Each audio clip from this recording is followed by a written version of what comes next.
Good morning, colleagues of the Naa'bik'iyati Committee, members of the 25th Navajo Nation Council. Today we do have a work session. I believe we are live and we do have our staff in here with us this morning. Thank you for joining in this morning. Today on June 29th, we do have a work session agenda. Just a brief announcement before we begin. We did have the emergency declaration lifted, so we did send out a notice that all meetings will starting to begin with all in person. Colleagues, and we do have a Naa'bik'iyati Committee special meeting at 1 p.m. today as well. We'll have our staff call the session into order with a roll call. Staff, could you help us with the roll call this morning?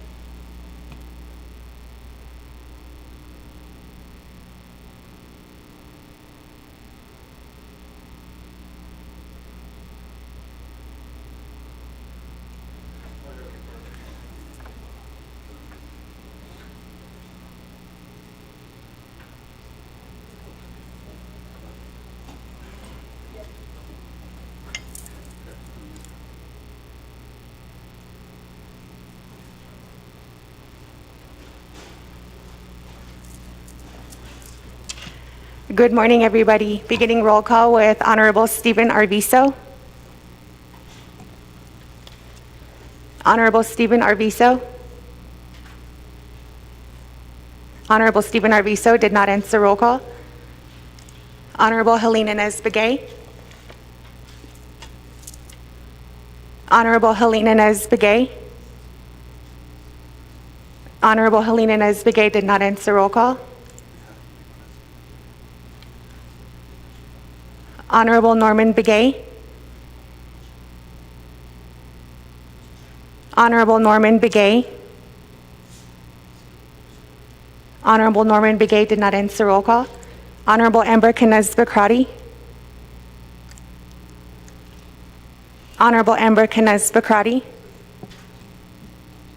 Honorable Amber Knez-Bakrati did not answer roll call. Madam Chair, Crystalline Crowley is present. Honorable Seth Damon. Honorable Seth Damon. Honorable Seth Damon did not answer roll call. Honorable Herman Daniels. Honorable Herman Daniels. Honorable Herman Daniels did not answer roll call. Honorable Norman Begay is present. Honorable Vince James. Honorable Vince James. Honorable Vince James did not answer roll call. Honorable Nathan Nota.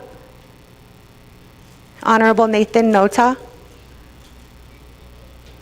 Honorable Nathan Nota answered roll call.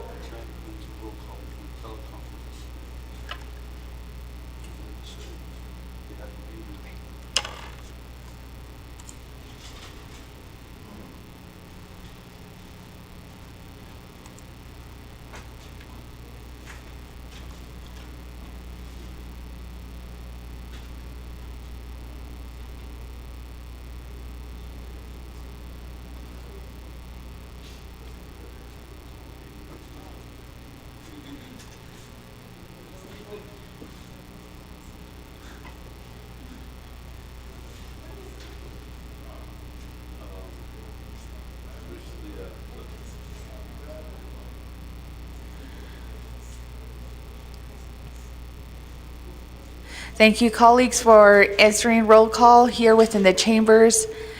Just an announcement again, colleagues of the Naa'bik'iyati Committee, we do have, just due to the recent uplifting of the emergency declaration from the COVID-19 pandemic, regarding to those resolution, we do have to go back in person.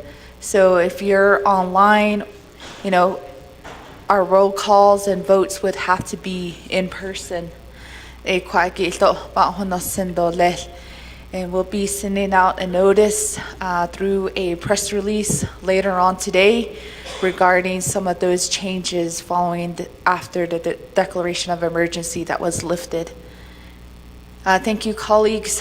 We do have more incoming colleagues here on the floor. For the record, we do have Delegate Helena Naa'bik'iyati, who just joined us.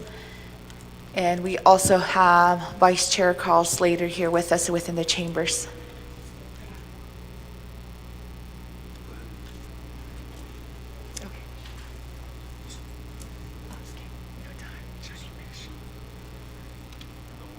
Honorable Shandine Parrish. Honorable Shandine Parrish. Honorable Shandine Parrish did not answer roll call. Honorable Jermaine Simonson. Honorable Jermaine Simonson. Honorable Jermaine Simonson did not answer roll call. Honorable Curtis Unito. Honorable Curtis Unito. Honorable Curtis Unito did not answer roll call. And for the record, Honorable Eugenia Charles Newton, Shauna Ann Claw, Brenda Jesus, Casey Johnson, Dr. Andy Nez, Rick Nez, Danny Simpson, Otto So, and Sherilyn Yazzie are excused. And Honorable Damon is present in the chambers.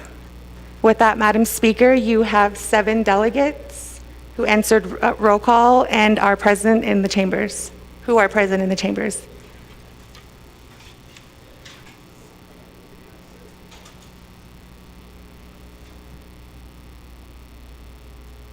Yeah, thank you, staff. We do have 7 here within the council chambers.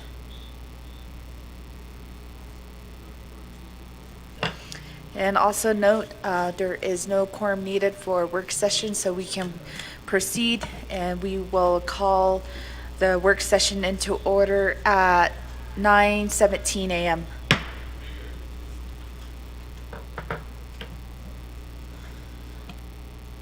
We have Speaker Damon. Good morning.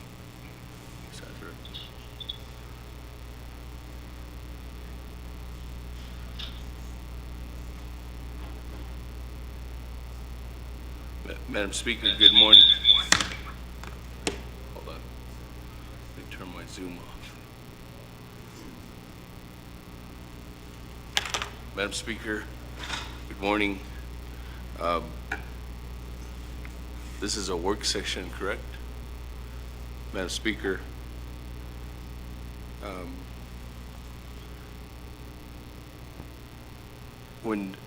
my question right now is regarding the what you just reinstated regarding the lifting of the COVID restrictions.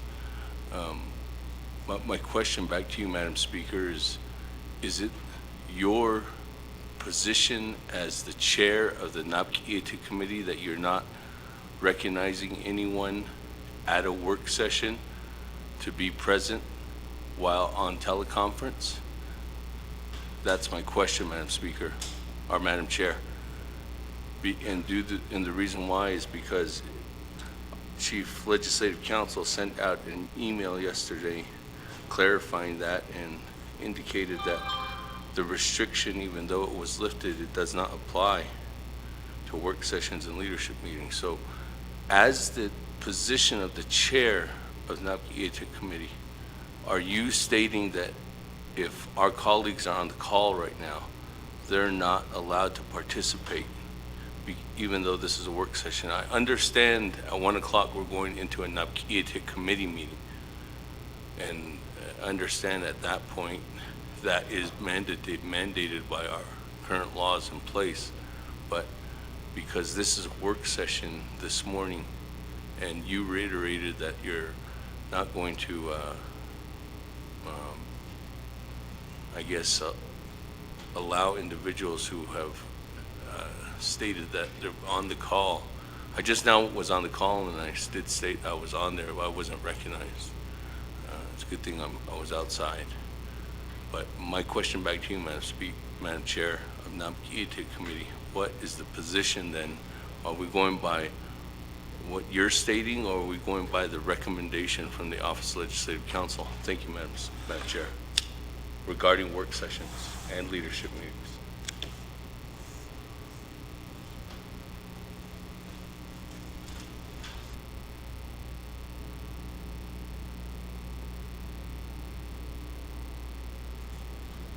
All right, thank you, Delegate Damon, for that explanation. We have been in this discussion this morning since the memo did go out yesterday regarding the lifting of the emergency COVID pandemic declaration of emergency. So with that, I think there are less restrictions within the work sessions. Like, I do agree that what you stated. However, at the 1:00 p.m., yeah, it has to be in person. So I guess during this work session, we can allow colleagues calling in. I believe there were only two or one online this morning. So as a chair, I can allow that today. But moving forward, I think we can start transitioning back into in-person. If that could be clear today, having that exception to having some of our colleagues join via Zoom for the work session only. And then it'll be a different set of rules or opinion for the Naa'bik'iyati, because we'll be voting on legislations there in the special meeting.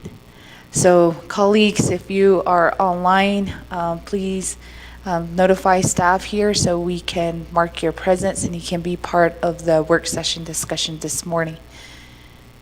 If there's any other objections, I think we can keep going forth with our agenda this morning. Hakoshi.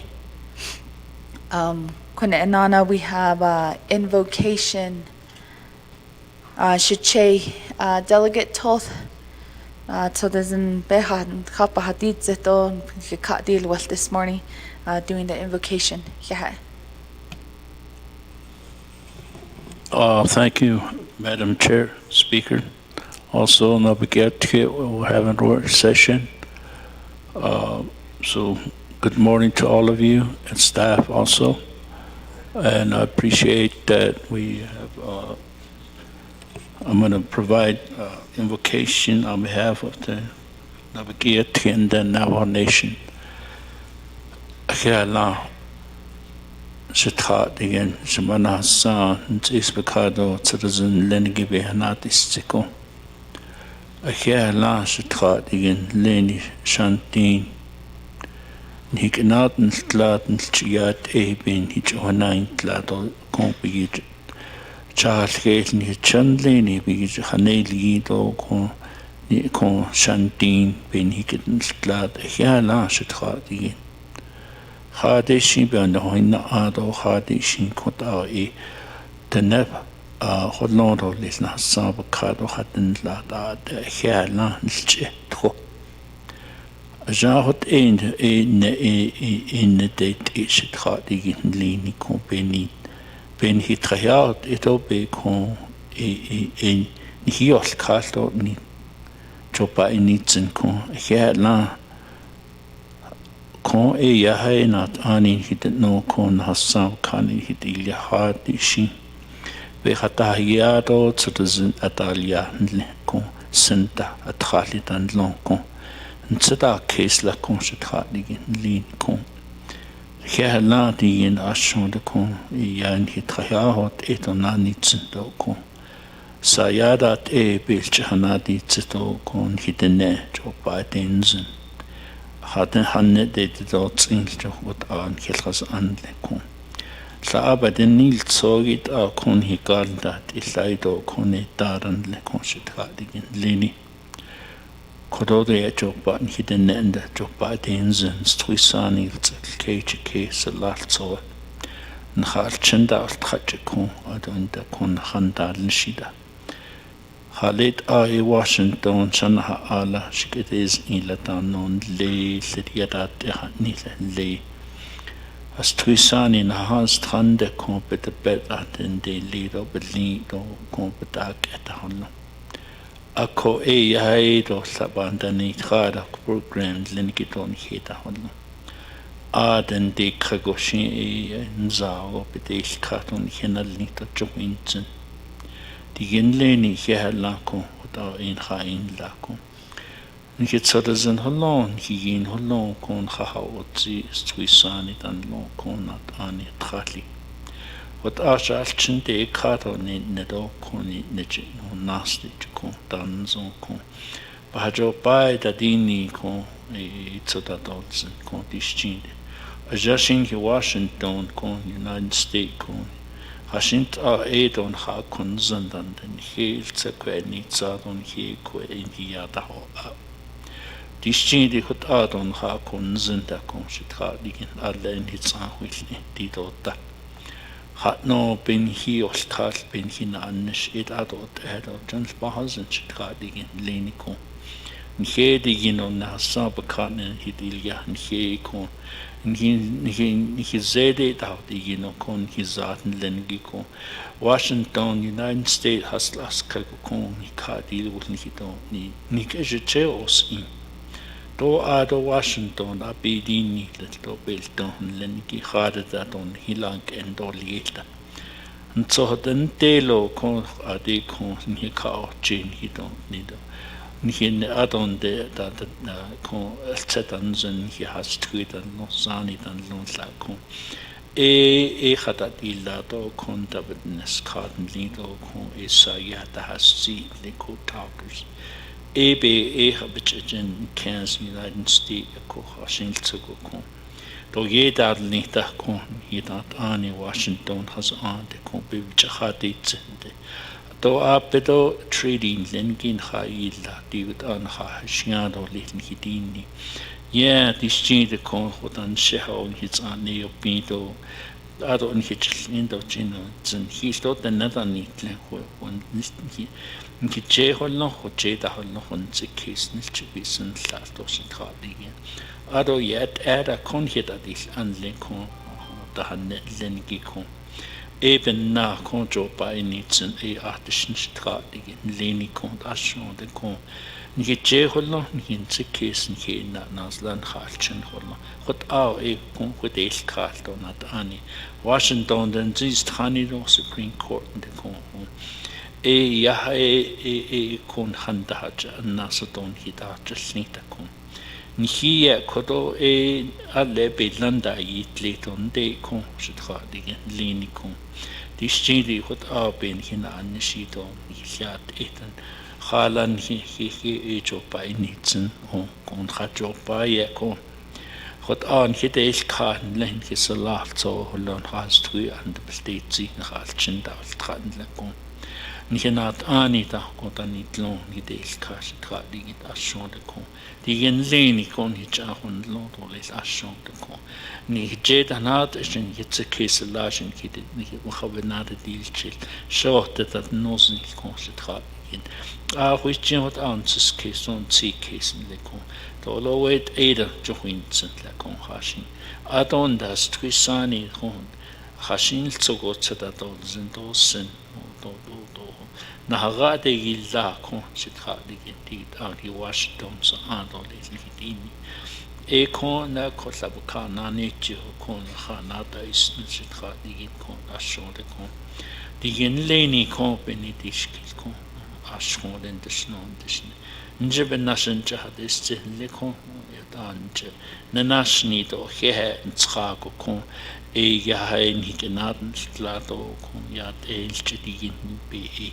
na ditzi le konsentradige leni kon He la kon hasaw kan dai kon himan hasan kon hot ayen jahasi lido le konsenat ani kon ta shis adiben na konsentradigin la ba hatzi linde kon shao da de schließen le konsentrat do kon den hitze dozen da no do different belief that what end under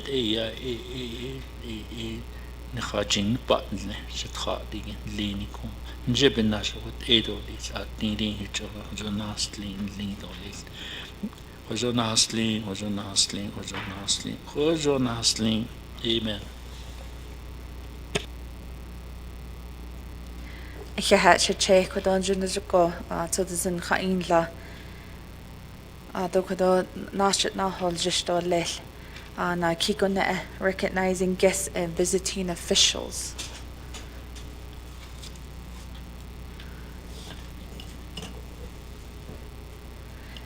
At then go Tka Gone Nando Lel. Delegate Damon.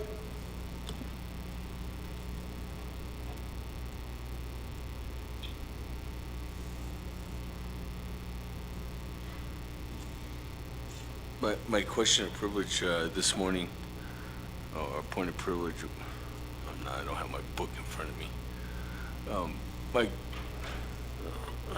I hope anybody doesn't call me out on that right now. Yeah.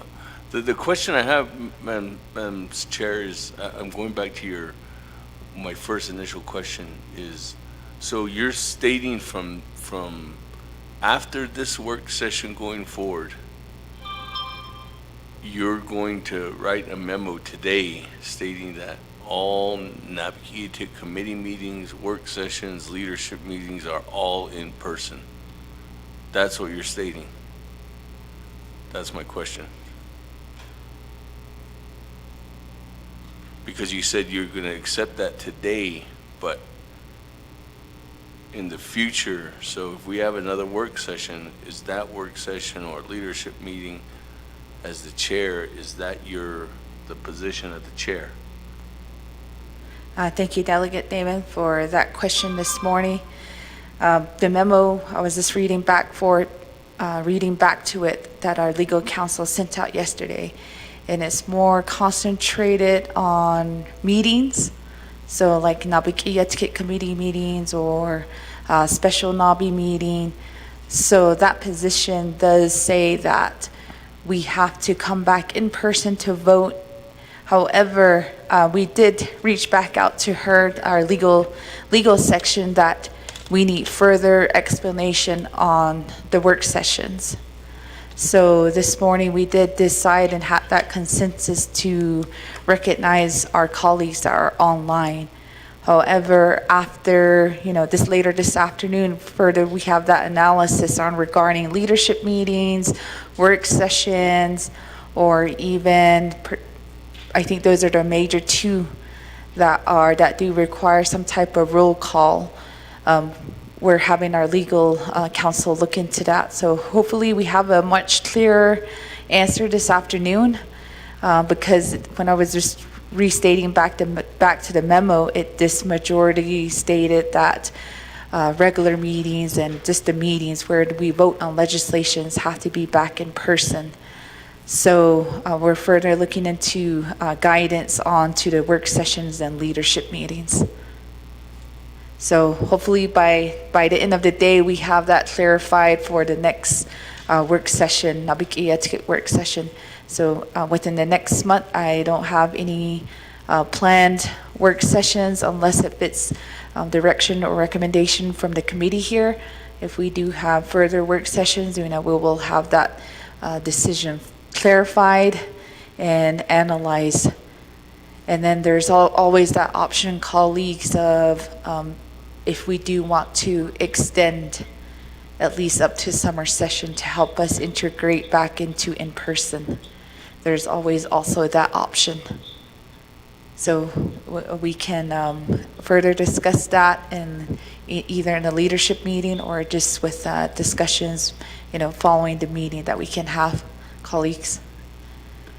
But today, I did state on record that we will be having our colleagues who are online to be recognized during the work sessions today. Delegate Damon, I don't know if that was a clear clarification for you or if you have any other additional questions. No, I don't. But we'll keep in touch after, following Naa'bik'iyati committee and our legal section. Our legal counsel is actually looking into all those possible avenues that we can have. Hakoshi. Then Gonana, we have Delegate Vice Chair Slater. Thank you very much, Chair, and thank you to Delegate Damon for raising this issue. I was going to ask if we could hear from Legislative Council, but it sounds like you want to give them some time to do a little bit more research. I was looking at Section 183 of Title II. It says meetings quorum. And then there's a line that says meetings shall not mean work sessions, workshops, orientations, training, and business meetings with Navajo or non-Navajo entities.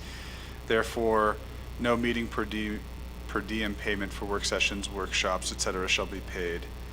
I think the crux of this is whether you need a quorum to conduct business, and since this is obtaining information and not deliberating or conducting any official business, there's no action that's going to be taken at a work session, then I'm comfortable with colleagues participating on the line and potentially into the future permitting that. But I'm interested to hear the discussion as colleagues propose maybe legislation to continue the hybrid meetings.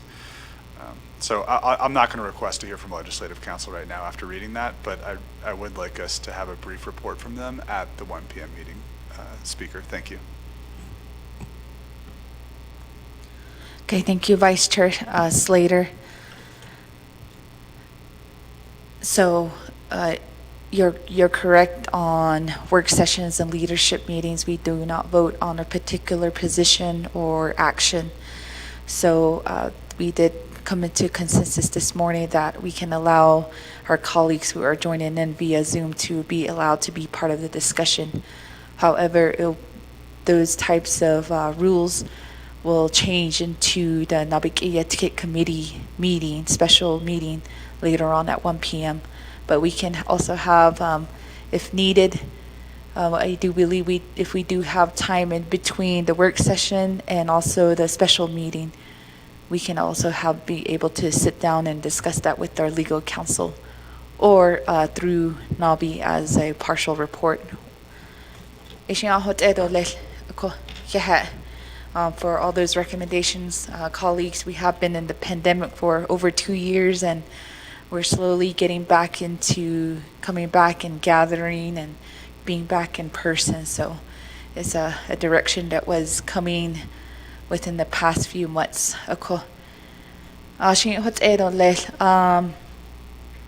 We're back down to number 2. If there's no recognizing guests or visiting officials. We'll go down to number 3, session topics. Staff, could you help us read our session topics into the record?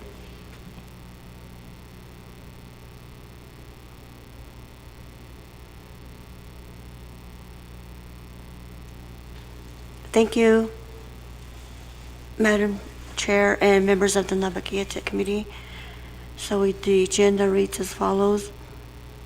Naa'bik'iyati Committee and 25th Navajo Nation Council work session, and then going to number 3 session A, introduction and purpose of work session on June 22nd, 2023.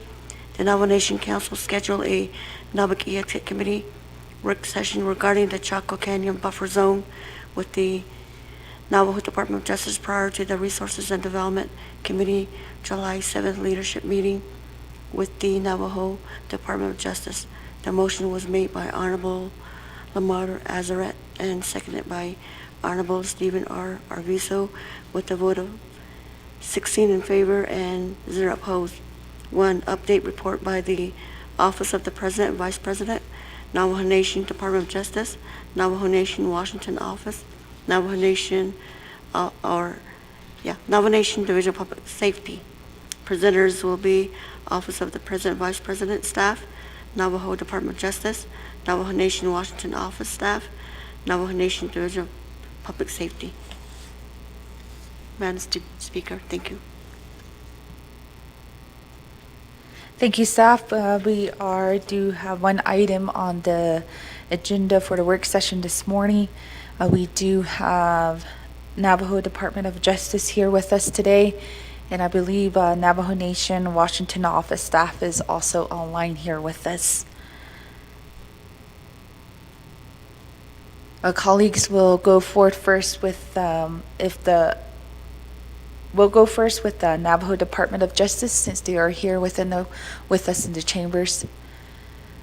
Miss Claw, I don't know if you want to move down to, or you can present from up here. I think that's fine. Ms. Claw with the Deputy Attorney General. Thank you. Good morning, Madam Speaker and Council. My pleasure being here. In regards to the discussion with Chaco Canyon, Department of Justice's request is to go ahead and have this discussion in executive session so that we can go ahead and talk about some of the sensitive legal matters that might be pending on this for everybody, so we can have the frank conversation and discussion. That's our request here too as well. Thank you.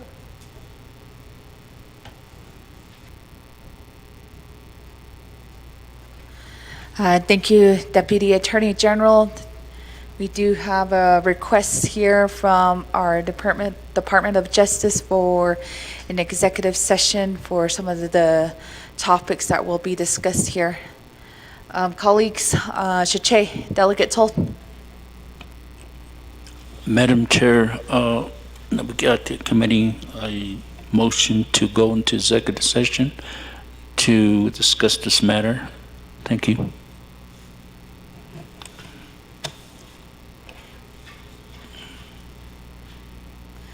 Shache, we don't have to go that route with a motion or a second. We can just make that consensus here on the floor to go into executive session to get the details. If there's any other objections here, we have Vice Chair Slater. And next we will have Delegate Azeret. Thank you very much.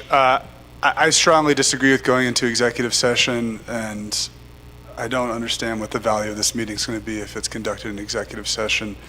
In the comments that I made requesting for this work session, a lot of this was to establish the facts, the position of the Navajo Nation, and hopefully hear from the entities who were involved in the blockade of Secretary Haaland, so we can understand precisely what took place from their perspective and use it as a learning moment as we move forward on this topic and other topics that involve the Department of the Interior.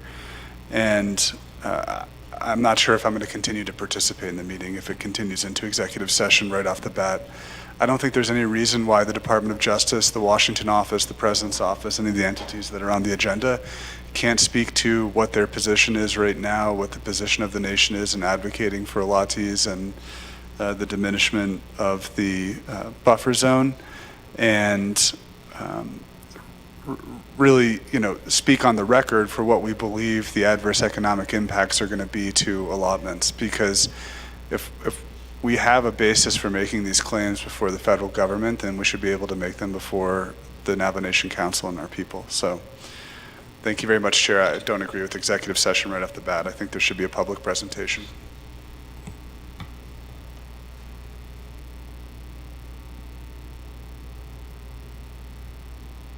Thank you, Vice Chair Slater. There's that request from Vice Chair to Department of Justice to continue with some of the surfacing background questions and sticking to the facts of what was within the order.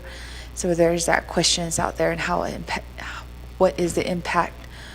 With that, we'll go forward first with Delegate Azeret.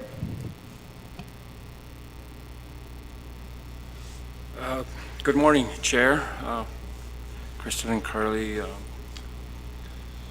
fellow delegates here, staff,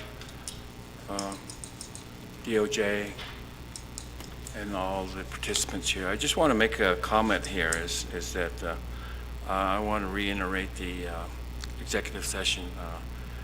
My understanding, again, just like Delegate Slater said, is we need to put and get information of what's going on here. The other thing that I'm kind of concerned about today is that when we made this motion and second to have this session here, work session, it was for the couple of delegates that brought up this situation, and they're really not here. I mean, why are we having this session for if they're not present? I mean, I thought that was the main reason why we set up this meeting. Thank you.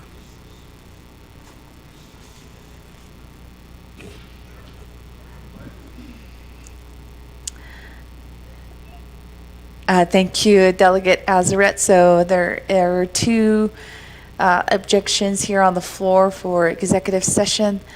Department of Justice, maybe you can go forth with your presentation on what can be, maybe later on we can entertain another recommendation for executive session if needed, colleagues. Deputy Attorney General?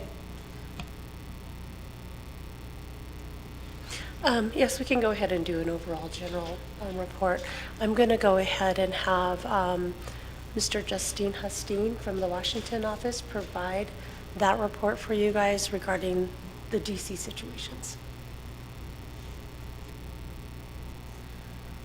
Thank you, Deputy Attorney General. Do we have Mr. Hostine with Navajo Nation Washington office online here with us? Yes, good morning, Madam Speaker, and again, members of the 25th Navajo Nation Council for having this work session. Just to start off, I wanted to kind of give everyone a brief timeline of the events that have taken place leading up to the efforts today. One of the major concerns that have been expressed to us by several offices is the inconsistent messaging that has come out of the Navajo Nation regarding this issue. So I think it's good that we can provide the historical context so that it will inform our strategy moving forward. So to kind of start off, in April of 2014, the All Pueblo Council of Governors passed a resolution calling for a government-to-government consultation in the management of Chaco Canyon, citing oil and gas leases as a threat. In November of 2015, the All Pueblo Council of Governors then passed a resolution calling for a buffer zone to protect Chaco Canyon.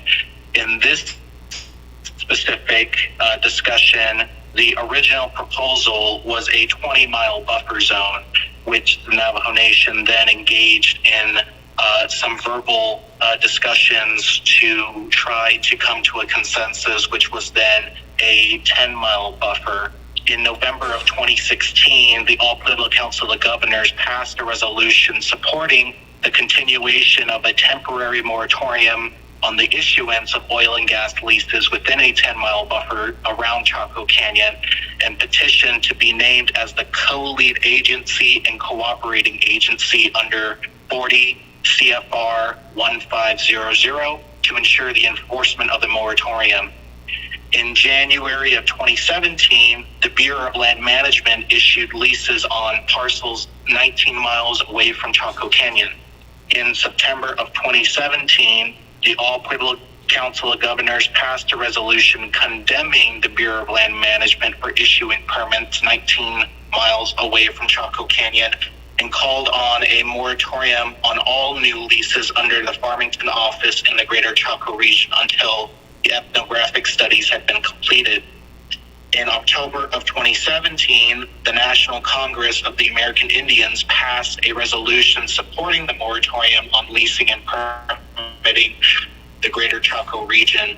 In May of 2018, Senator Tom Udall introduced S2907, the Chaco Cultural Heritage Area Protection Act of 2018, which would create a permanent mineral withdrawal within an approximate 10-mile radius of Chaco Canyon.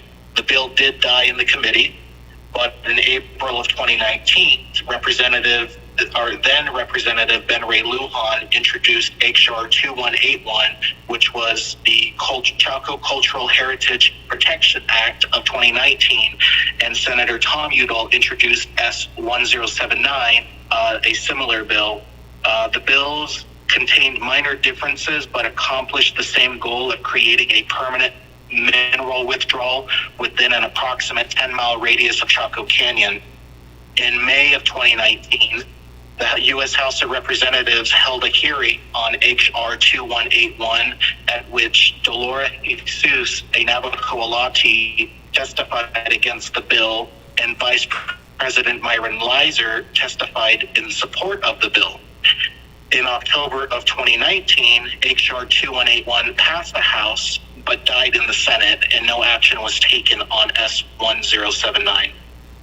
In January of 2022, the Bureau of Land Management published a notice of proposed withdrawal and public meetings in the Federal Register. Public comments were to be provided by April 6 of 2022. In-person meetings were to be held on February 23rd, 2022 from 3 o'clock to 4:30 p.m.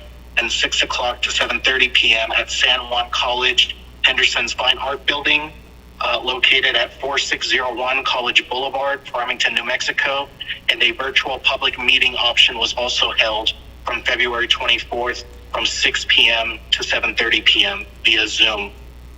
In February of 2022, Delegate Mark Freeland testified against the mineral withdrawal at the oversight hearing on justice, equity, diversity, and inclusion in environmental policymaking, the role of environmental organizations and grant-making foundations.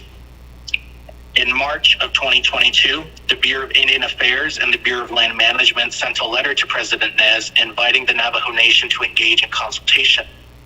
President Nez met with Secretary Holland in person and requested she reduce the proposed withdrawal buffer zone from 10 miles to 5 miles.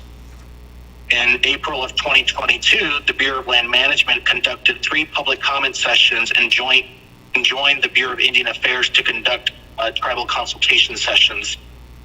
In November of 2022, Representative Teresa Ledger Fernandez introduced H.R. 9344, the Chaco Cultural Heritage Area Protection Act of 2022, and Senator Ben Ray Lujan introduced S5124, the Chaco Cultural Heritage Area Protection Act of 2022. Both bills did die in the committee. In December of 2022, the Bureau of Land Management publishes a correction to their January 6, 2022 notice in the Federal Register, increasing the size of the proposed withdrawal by 3,188 acres, going from 351,479 acres to 354,667 acres. In April of 2023, Navajo Nation Council and Naa'bik'iyatis met with Secretary Holland to express their opposition to the proposed mineral withdrawal. Navajo Nation Council Naa'bik'iyati Committee approved resolution NABIAP-11-23 opposing the withdrawal of approximately 351,000 acres of public land surrounding Chaco Canyon. And in June of 2023, the Bureau of Land Management then published Land Order number 7923 in the Federal Register. The order withdraws approximately 336,404 acres of public land surrounding the Chaco Culture National Historic Park for eligibility for new mineral leases to be in effect for the next 20 years.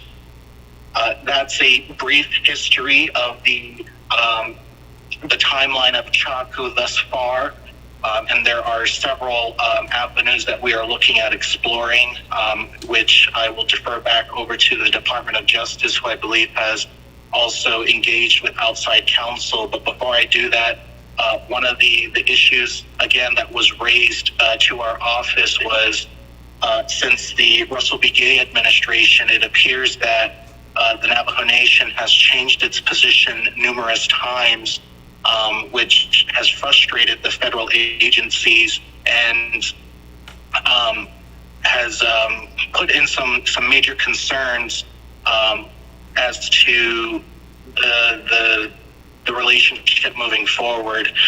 There are other issues that we are currently working on, and to be quite honest, and this is to no offense to anyone, there is a concern that being very aggressive, closing off access roads, or supporting that type of event would put additional burdens on some of the issues that we're working on. For instance, there is an access road that connects the Alamo community, and it runs through the Laguna Pueblo territory. And I believe in the past there has been some challenges with that road itself, and the community members not being able to access that. So there were some concerns that were raised to our office that if Navajo Nation was to continue to be aggressive in closing off access to Chaco Canyon, there's fear that not only would the road to Alamo also be closed by Laguna Pueblo, but also some concerns of the funding that we receive to maintain the roads to Chaco Canyon, or the federal response to that. So those are some of the initial concerns. We have discussed some potential strategies to try to circumnavigate that, which we will turn over to the Department of Justice and our external counsel. Thank you, Madam Speaker.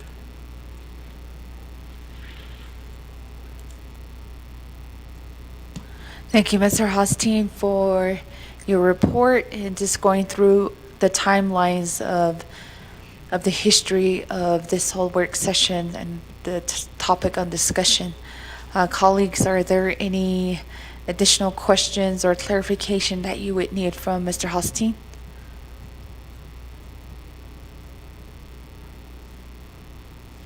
We have Delegate Arvizo. Good morning, Madam Speaker. Ado kudo baseball sa anit linigadi kui nasi thanigi. Madam Speaker, if I could request from Mr. Hosteen what he read out, did we get that email, or can I get a hard copy of what he just read off for my records, please? Thank you. Idea. Mr. Hosteen, could you provide us your presentation and forward over to our Chief of Staff or our team here, our legislative staff, and we can forward over to the 25th Nomination Council? I believe those are important dates and history that he did alluded to here this morning. So for your records, colleagues. Kodoshache, Delegate Toth. Madam Speaker, thank you. Aro koro Naa'bik'iyati Committee ni Glenido people ni Galway. Ashi ni o if the rest of the council are not really for the Eastern Agency.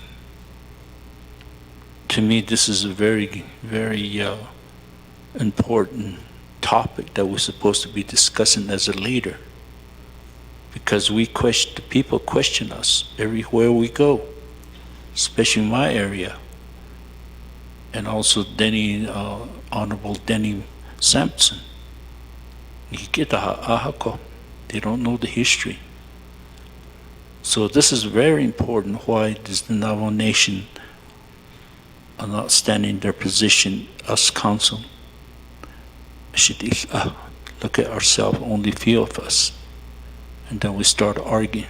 This is an important topic.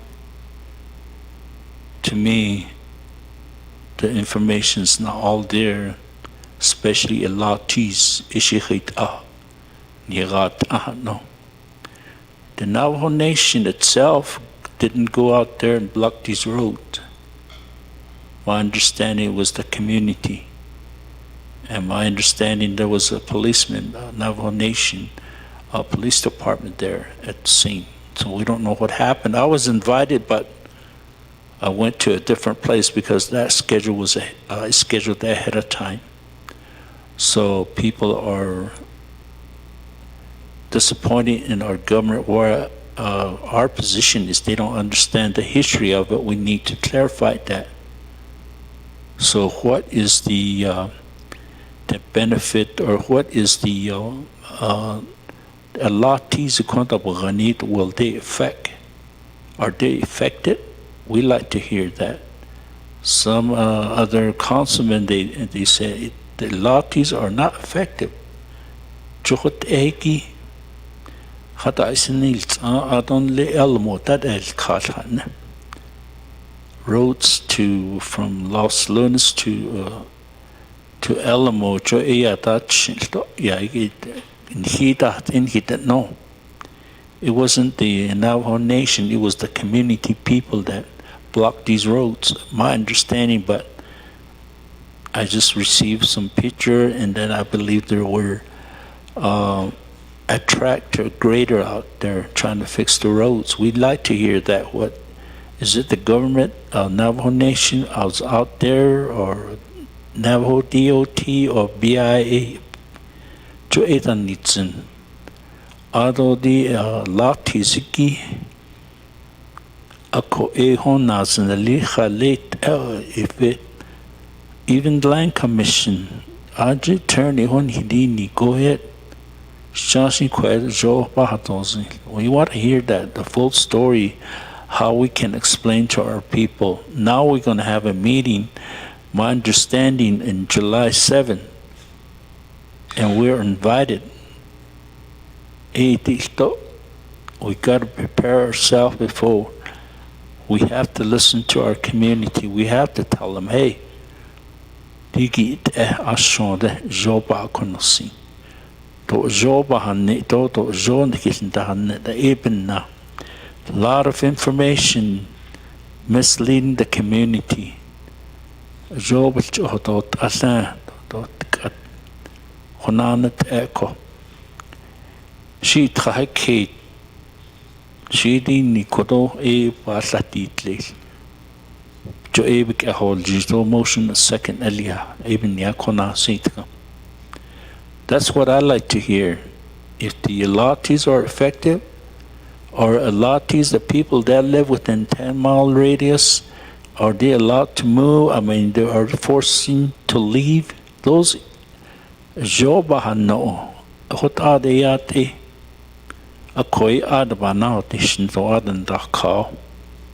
Johananate e ye had I seen it shanat ani no senigi. So I know White Horse, not White Rock chapter AA not so this so last. I don't know if we have a copy of it opposing what that decision was made. So this and a landowner sent that copy to me, and she's asking us what is our stand as a government. Are we going to support White Rock resolution? I can make copy and deliver it to you. What is a holoko? A conhit called this in Kishino Handa either. She what every day they call me. Sometimes I don't answer, don't have time to respond, and I like to have that information so I can go out and tell my elderlies. Honanate. Ede bahadis pro temp. Excuse me. Naa'bik'iyati Miss Curley, our speaker. Yeah, all members. Hotela, thank you.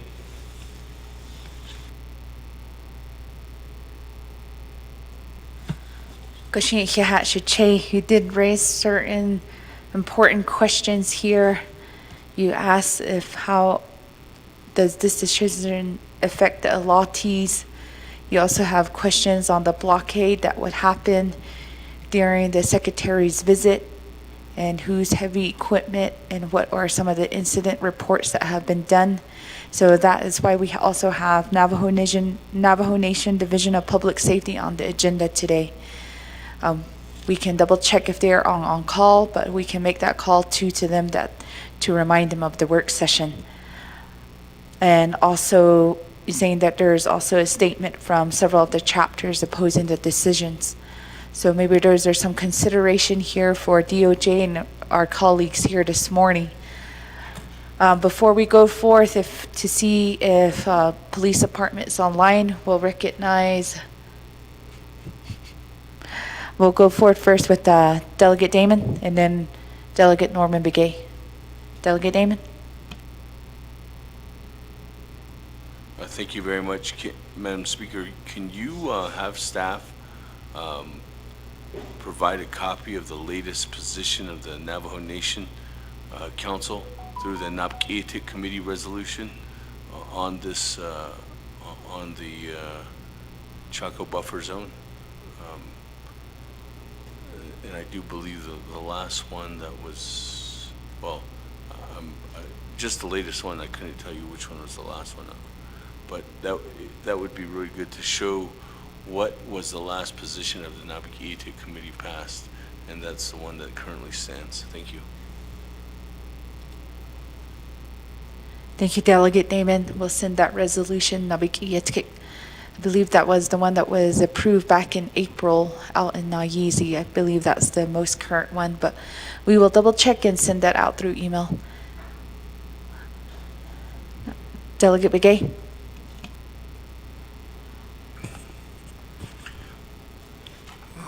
Thank you, Madam Speaker.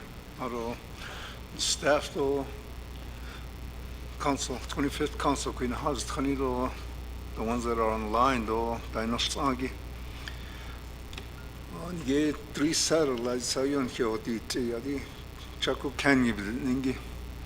I mean, we were nowhere near this Ajinzade, at least about 100 and something miles away from this whole thing, and we got affected by this whole thing because we had plans of the trail ride stopping at Sky City to mingle with the Pueblo leaders to try to get the back road going. They don't want to even shake hands with us, and they even threatened to block the back road on Highway 6. But my position is that that's a county road. You can't block a county road, you know. So that's public road and public access to these national parks. So moving forward,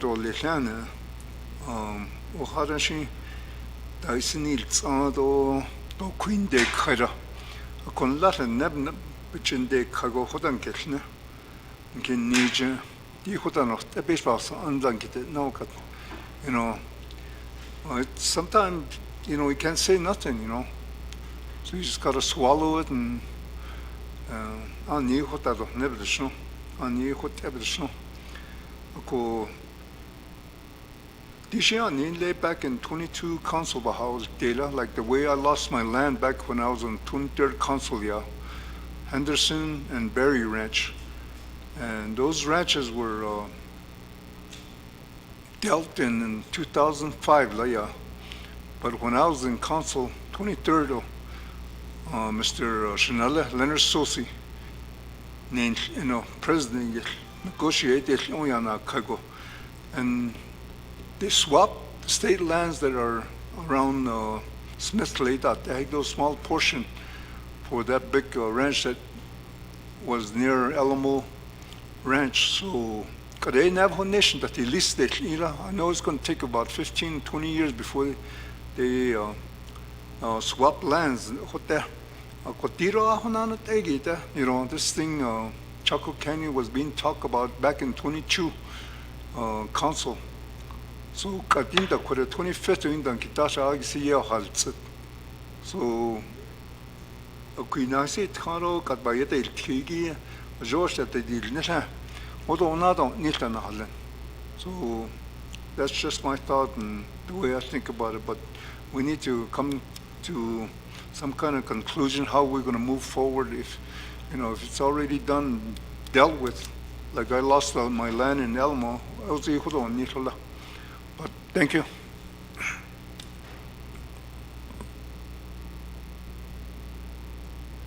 Thank you, Delegate Begay, for stating your concerns on what are our next steps here as a nation. I think that is a big topic, and we do believe that Resources and Development Committee will be having a leadership meeting out in Na'izi too on July 7th. So those are some of the future discussions that are coming up on next steps forward. Delegate Arvizo.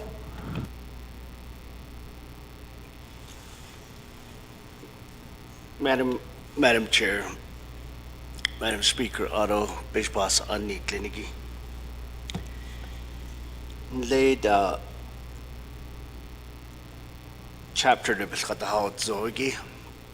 Dot I see Bilpadahazanda, Kodo, Delegate Brigade, Yeltkid, Okataha, Shirajnahalo, Bilpadahazan, Ha Ishit I see Dikla Shidoyo Hunste, Over Abahane, Hajod I see Nils Bahazan, maybe on the 7th, Willa.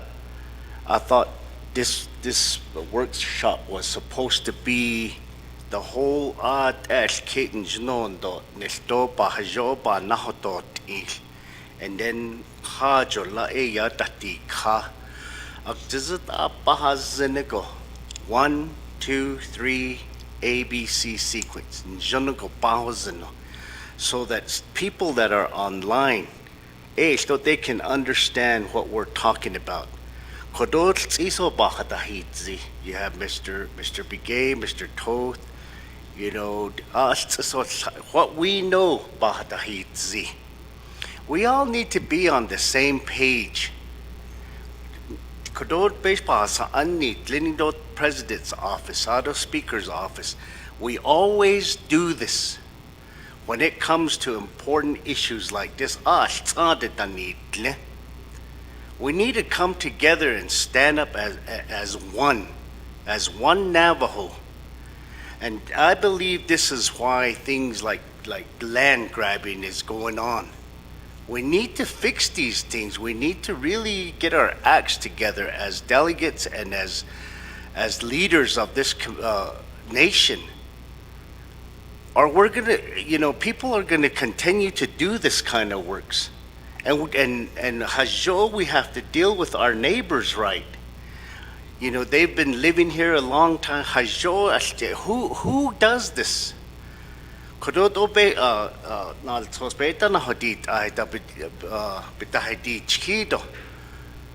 You know, I think we really need to figure out who is going to be the main people that's going to represent the Navajo Nation, whether it be the president, speaker's office, or delegate, or 25th.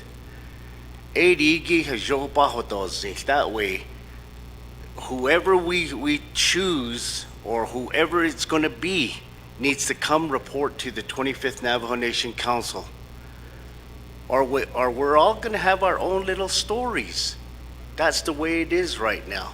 If you go to Yumbato, they're going to have one story. If you go to Smith Lake, they're going to have a different story. You go to Crown Point, they're going to have a different story. All these things should be the same.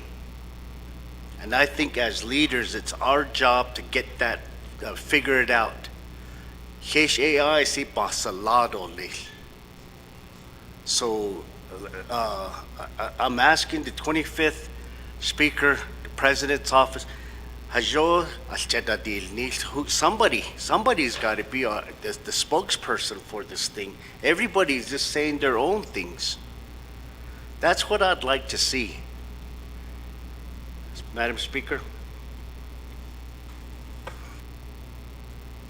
Mr. Delegate Arvizo, we do have, I think that's one of the reasons why we have all the presenters here on the agenda today. We have Office of the President and Vice President, DOJ, Washington office, and also Division of Public Safety. I think one question that is still lingering is what happened during that day during the Secretary's visit. So at this time, we'd like to see if Navajo Nation Division of Public Safety is online here with us.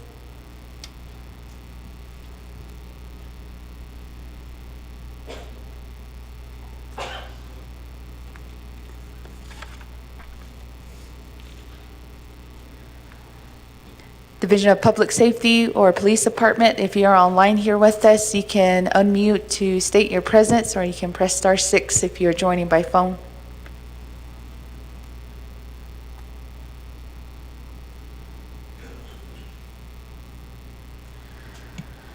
We don't hear any response, so we'll keep forward with our discussion here. Delegate Begay. Oh, yeah, Nante, Madam Speaker. I'd like to get a copy of what was being said at that protest. I mean, why the Pueblos, even in Laguna and those guys were offended or what was being said, and that's what I can't get, how were they, the words that were used, So, because I don't know, I don't have a clear idea of what was being said there at the riot. I know that people saying that there was no guns, no knives involved, but it was like peaceful. But I know there was a roadblock, but could you somehow get that information from somebody that can maybe tell us what's going on? Thank you.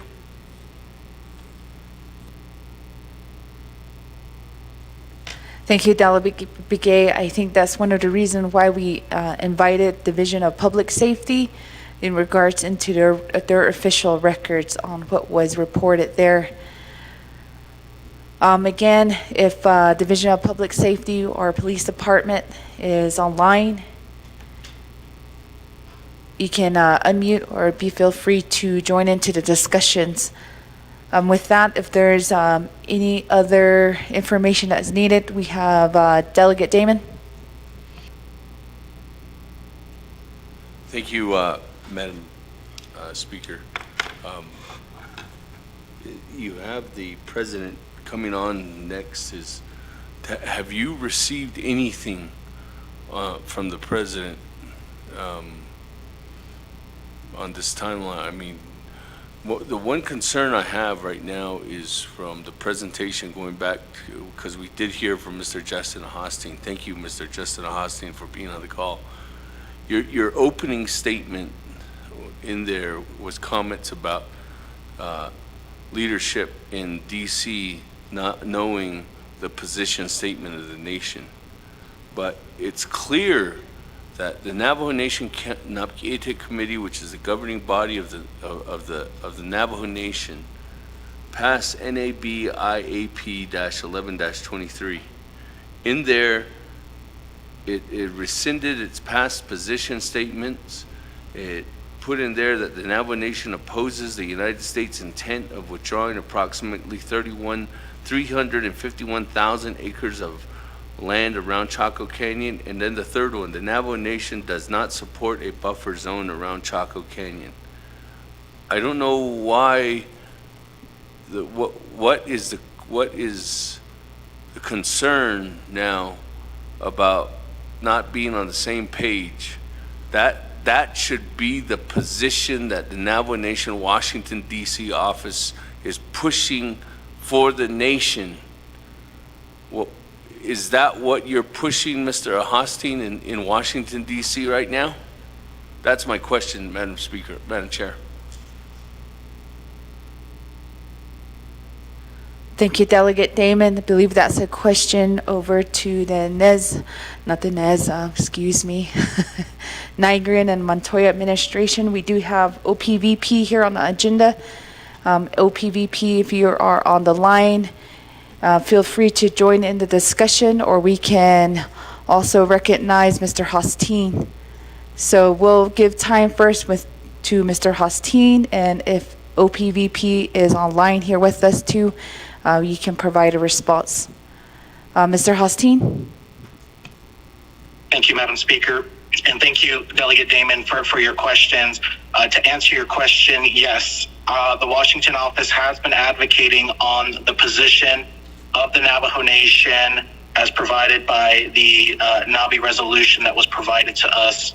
I can't speak to the previous administration or the leaders that came in before me. I'm not sure. I was trying to gather all the historical data as it related to this issue. And I'm not sure of the discussions that took place with my predecessors, but I will say that the Navajo Nation Washington office has been advocating on the position of the nation as it currently stands. I'm only expressing what was said to me back to the council on what some of the potential challenges and what the frustration is from our federal partners, to see what we can do to strategize and try to address that in the future. Thank you. Okay, before I recognize anybody else, we have Delegate Damon. Thank you very much, and thank you very much, Mr. Hosting, for that response. Madam Speaker, just my question then is, have you had a discussion with the president in stating and putting this position in writing to Department of Interior or to President Biden's office or all the federal agencies to say that this is the position of the nation? And have you asked the president to have a joint letter to show the unified support? That's my question to you, Madam Chair. Thank you, Delegate Damon. So since we did pass that position from Naa'bik'iyati Committee, yes, we have been sending letters with that support that Council does, Naa'bik'iyati Council does, Navajo Nation does have a position on this.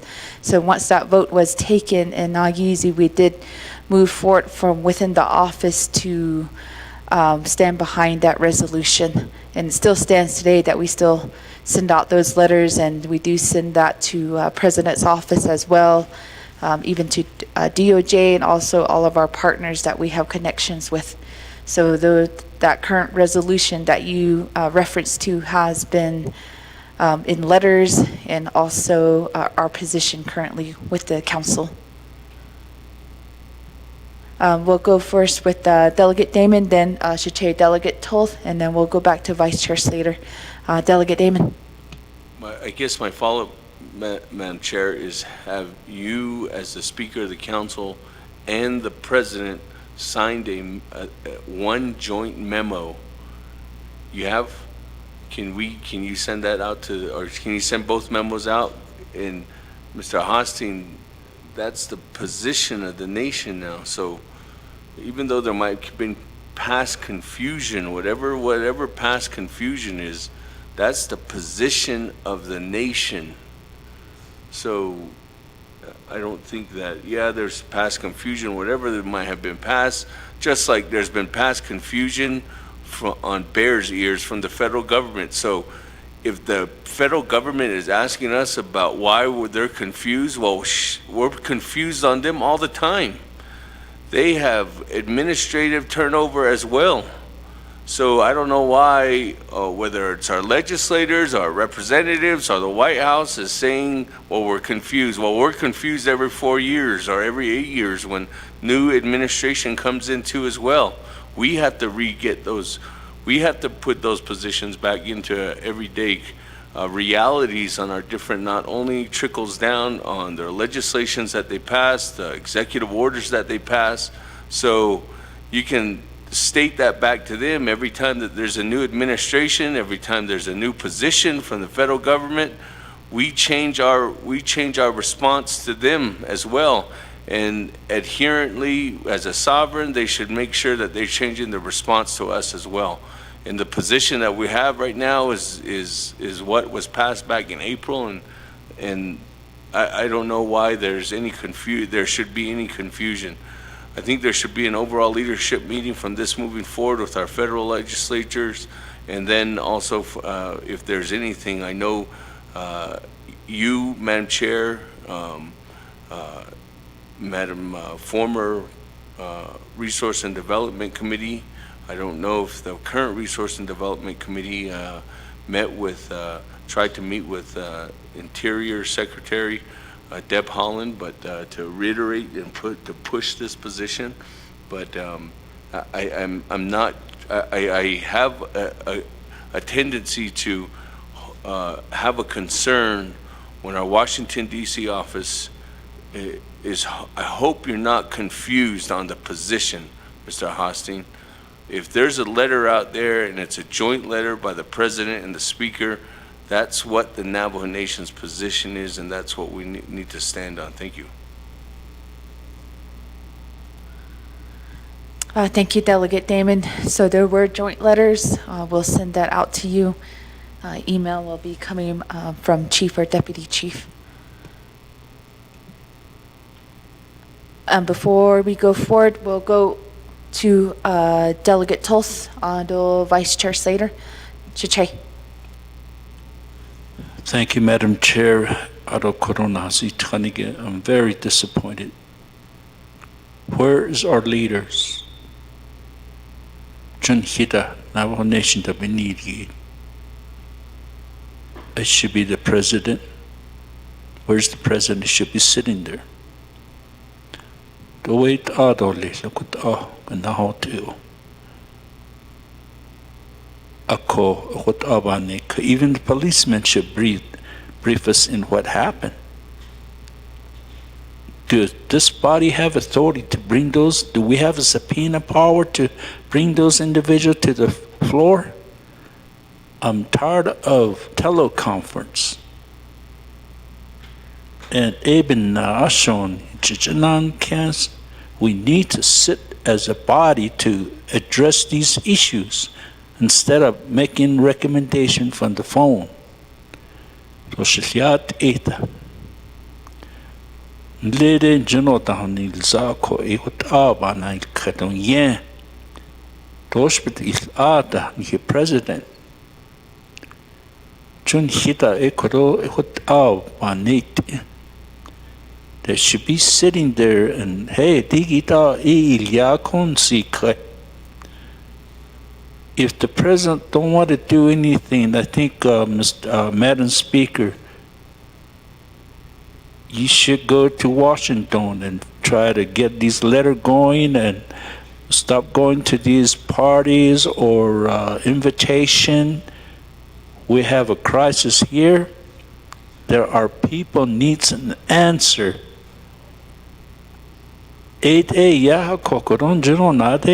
What our position is there, but who's pushing that? So I'm very disappointed.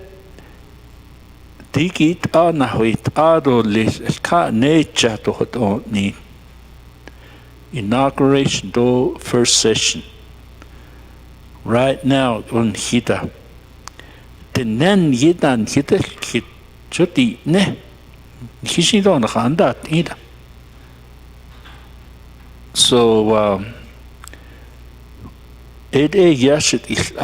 thank you, Madam Chair.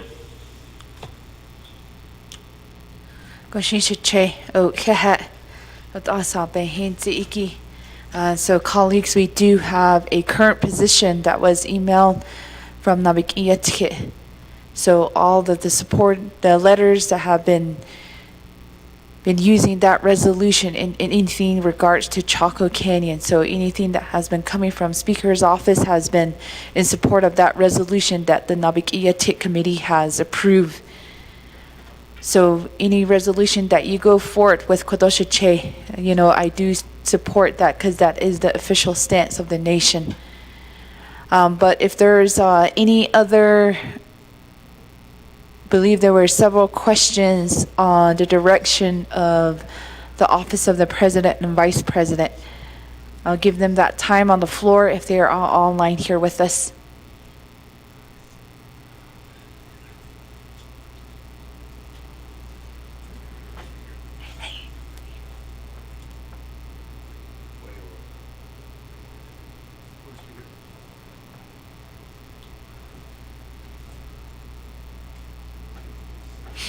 So I think another suggestion here, colleagues, is since we do have Mr. Hosteen online, we do have a current position on the issue here. I think next steps forward here from my direction would be to, if we can reach out to Mr. Hosteen again, if we can start arranging those congressional visits or with the interior, and we can help make those connections within your end, Mr. Hosteen. Thank you, Madam Speaker.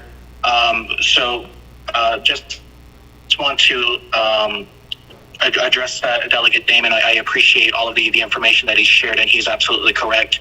It is the position of the nation. We shouldn't have to, at the end of the day, the federal government will say whatever they want. And it's important for us to continue to have that unified messaging. And I think that's really what the discussion is here today is getting that final unified message together. And we have the supporting documents. Our office has been advocating on that this is the official position of the nation. But in terms of the incident that happened at Chaco Canyon and the steps moving forward, I think really what we're focused on is a diplomatic resolution and not a super aggressive closing off access roads, doing things of that nature, but to really push for a diplomatic solution, whether that be through these visits with congressional delegations, but this is what the strategy is for. And the Department of Justice and the Navajo Nation Washington office, as well as external counsel, has been working on a strategy.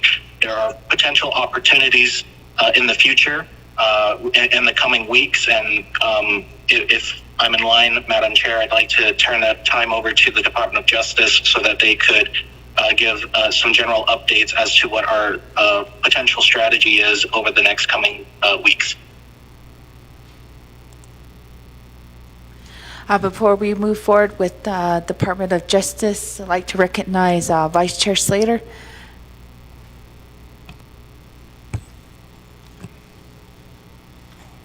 Thank you, Chair. Before I speak, could you just give me a thumbs up or not if either PD or Public Safety is on the line? Once again, do we have Division of Public Safety or Police Department here online with us? Chief Noon or Deputy Chief?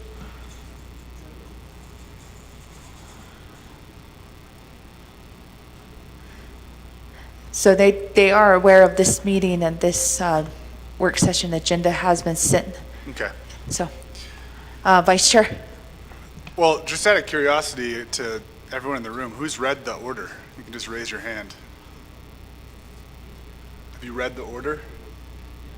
Have you read the environmental assessment? Well, sorry, Speaker. I think that, and I'm going to return to the comments that I made the other day. And so, I'm sorry, I know if we don't really have much more presenters, I think there's a few different issues that I want to raise. And the first one is that Speaker Damon, Delegate Damon is absolutely correct that the nation's position is established via Naa'bik'iyati committee resolutions. And the nation had previously supported a 5-mile buffer and opposed a 10-mile buffer. And that had been established via resolution.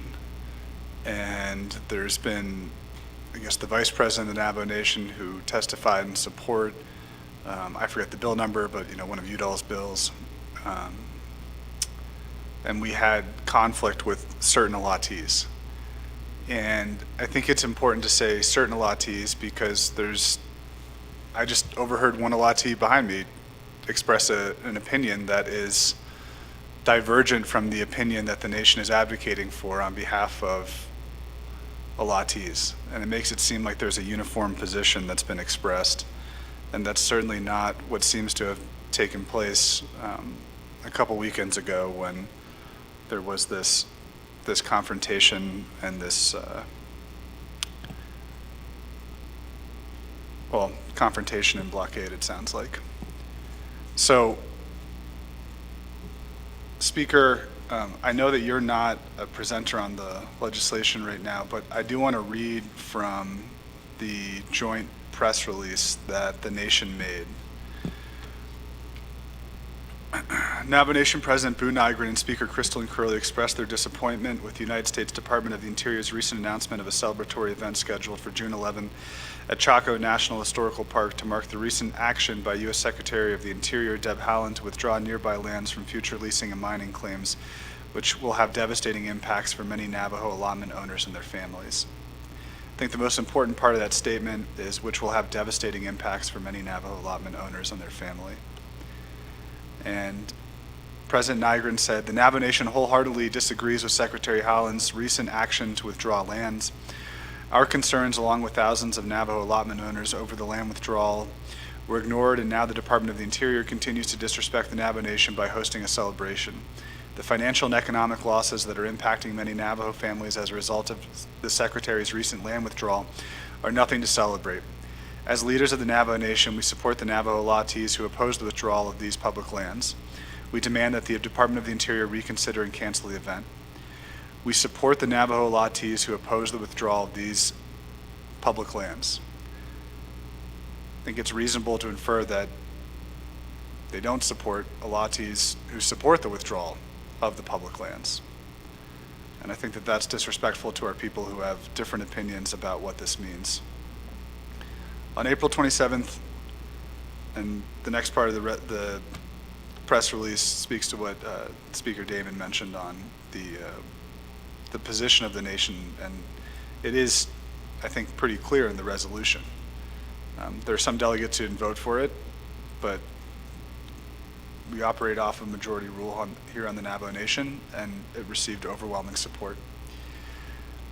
Quote, the Department of the Interior continues to state that the land withdrawal does not apply to Navajo Latis. However, the Secretary's action completely diminishes the economic feasibility of the mineral rights of allotment owners.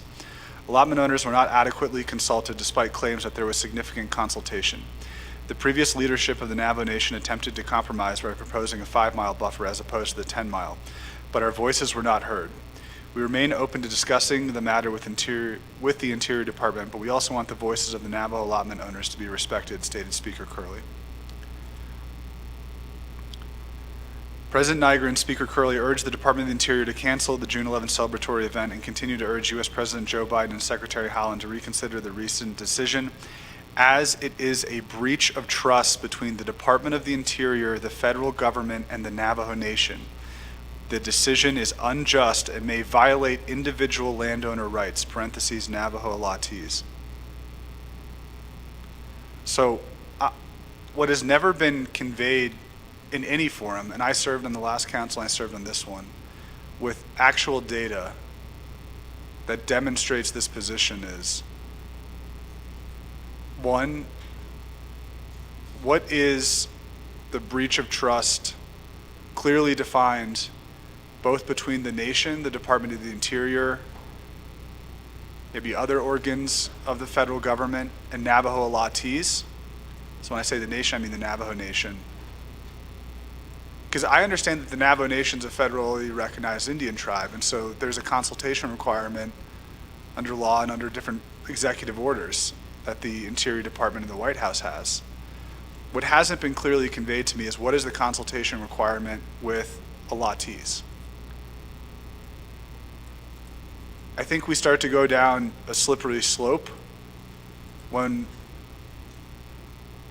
we have individual Navajos who are making position statements on behalf of the entire Navajo Nation that affect the entire Navajo Nation's political relationship with the United States, with the states, and with other tribes.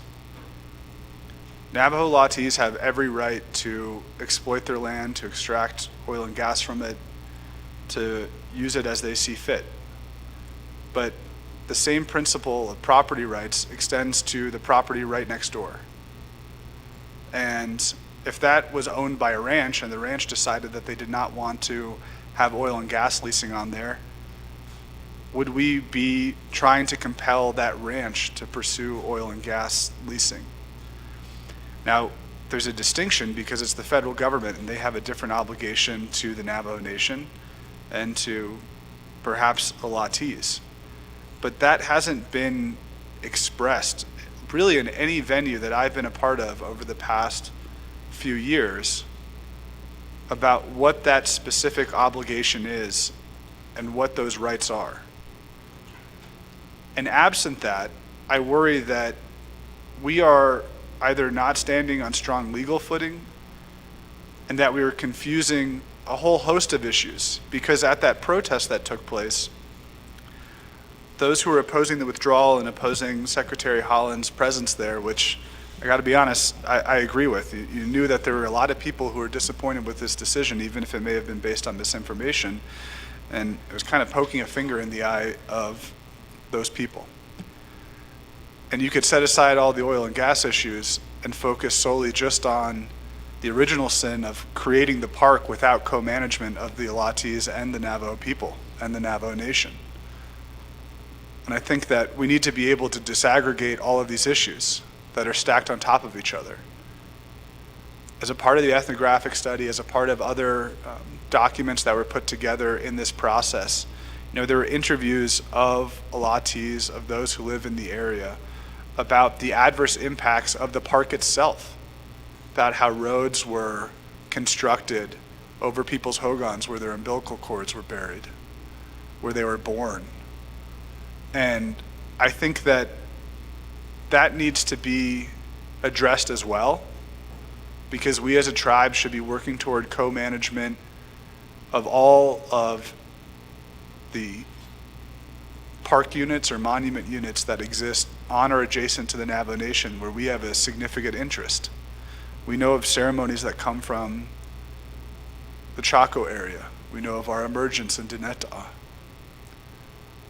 And we know that we have people there who are stewards of that land.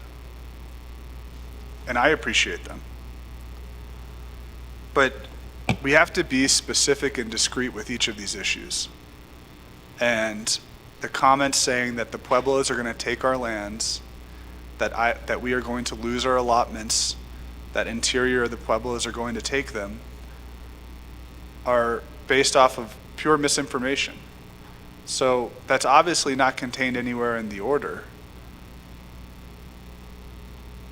if you've read the order. And so where is that information coming from? Who is trying to stoke the flames to divide our people and make this more inflammatory than it needs to be? If our position is that there's a breach of trust and that it violates individual landowner rights, then I think I'm willing to hear that argument in executive session if that's absolutely necessary. But the primary argument that seems to be made here, and I've been reading a couple resolutions that were attached to the legislation. Delegate Toth just provided me this resolution from White Rock that was passed in November 21, 2022.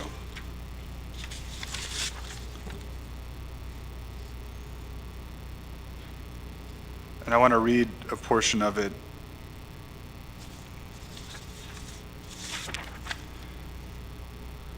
It says, majority of Navajo Alatis strongly feel they have been disrespected by the federal government and leadership in no consultation with them on the proposed 2019 Chaco Cultural Heritage Protection Act, and now even more disrespected of no consultation on the proposed withdrawal of 351,479.97 acres of public land surrounding Chaco Culture National Historic Park. And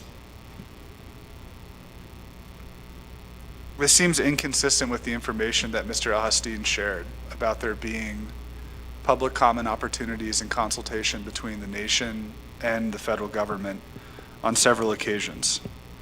And I think, consultation and public comments are tools for an end that you're trying to seek. And sometimes we don't always get that end. And we know that from all sorts of consultations that the nation participates in. But to rewrite history and say that it didn't happen when we just heard from the Washington office director that it did take place,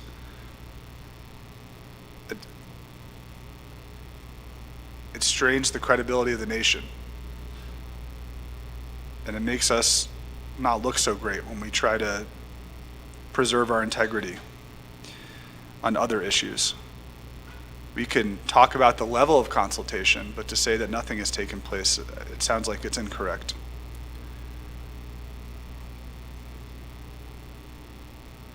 As with the proposed, this is also from the White Rock resolution. As with the proposed 2019 Chaco Culture Heritage Protection Act, Navajo allotment landowners are being told that the proposed plan to withdraw the acreage of public land surrounding Chaco Culture National Historic Park will not affect new oil and gas development on Navajo allotment lands and Navajo trust lands.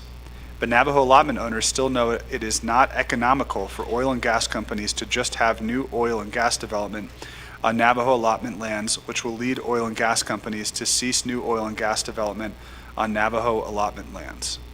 So that same paragraph seems to exist in all of these chapter resolutions. So I don't know if it's one chapter that just drafted it and they passed it along, or if it's someone who is shepherding it along this process.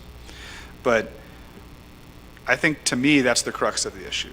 And that's what I wanted to know from the Division of Natural Resources, the Department of Justice, or whomever can answer from the Speaker of the President's office is. Right now, if there's current exploitation on federal land adjacent to an allotment, you can still horizontally enter that federal land. So your right to have a new lease on your allotment or to expand drilling within the leasing on your allotment isn't impaired. But if that existing federal parcel that's next to you does not have an existing lease or extraction, then that's where you could be adversely impacted. And in the exhibit to the legislation that Speaker Damon was speaking to, that was passed a couple months ago, sponsored by Delegate Simpson, there is an exhibit, Exhibit E, that speaks to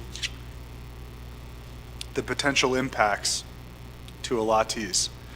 And it's from the Federal Indian Minerals Office. There's a few different questions that are asked. Is how many oil and gas leases are potentially impacted? How much money is generated from these leases? When were they last leased? What is the percentage of tribal ownership, if any, in the individual allotments in the park and buffer zone? In the 10-mile buffer, there are currently 53 allotments that are leased within a 10-mile buffer of Chaco. The 53 lease allotments generates an average of $6.2 million a year in royalties for the allottees. There are currently 5,462 allottees that receive the amount stated above based on their individual allotment percentage. The leased allotment covers approximately 8,479.49 acres of allotted lands. The Navajo Nation has a percentage interest in 9 leased allotments. So there's 53 allotments that are currently have active leases in the 10-mile buffer. And I think if you do 6.2 million divided by about the 5,400, it's about $1,100. Of course, that's all based off of your percentage points. But also, there's 418 allotments that are unleased within the 10-mile buffer of Chaco. And that represents 16,615 allottees. The unleased allotment area covers approximately 66,575.82 acres of allotted lands. The Navajo Nation has percentage interest in 288 unleased allotments. 6 allotments will be transferring from Navajo Indian Allotted to Navajo Nation Tribal Trust. B, Navajo Nation has 50% interest in 86 allotments. C, Navajo Nation has 25 to 49% interest in 133 allotments. D, Navajo Nation has 1 to 24% interest in 63 allotments. So I think this is where it gets even further complicated, where the Navajo Nation has interest in those allotments.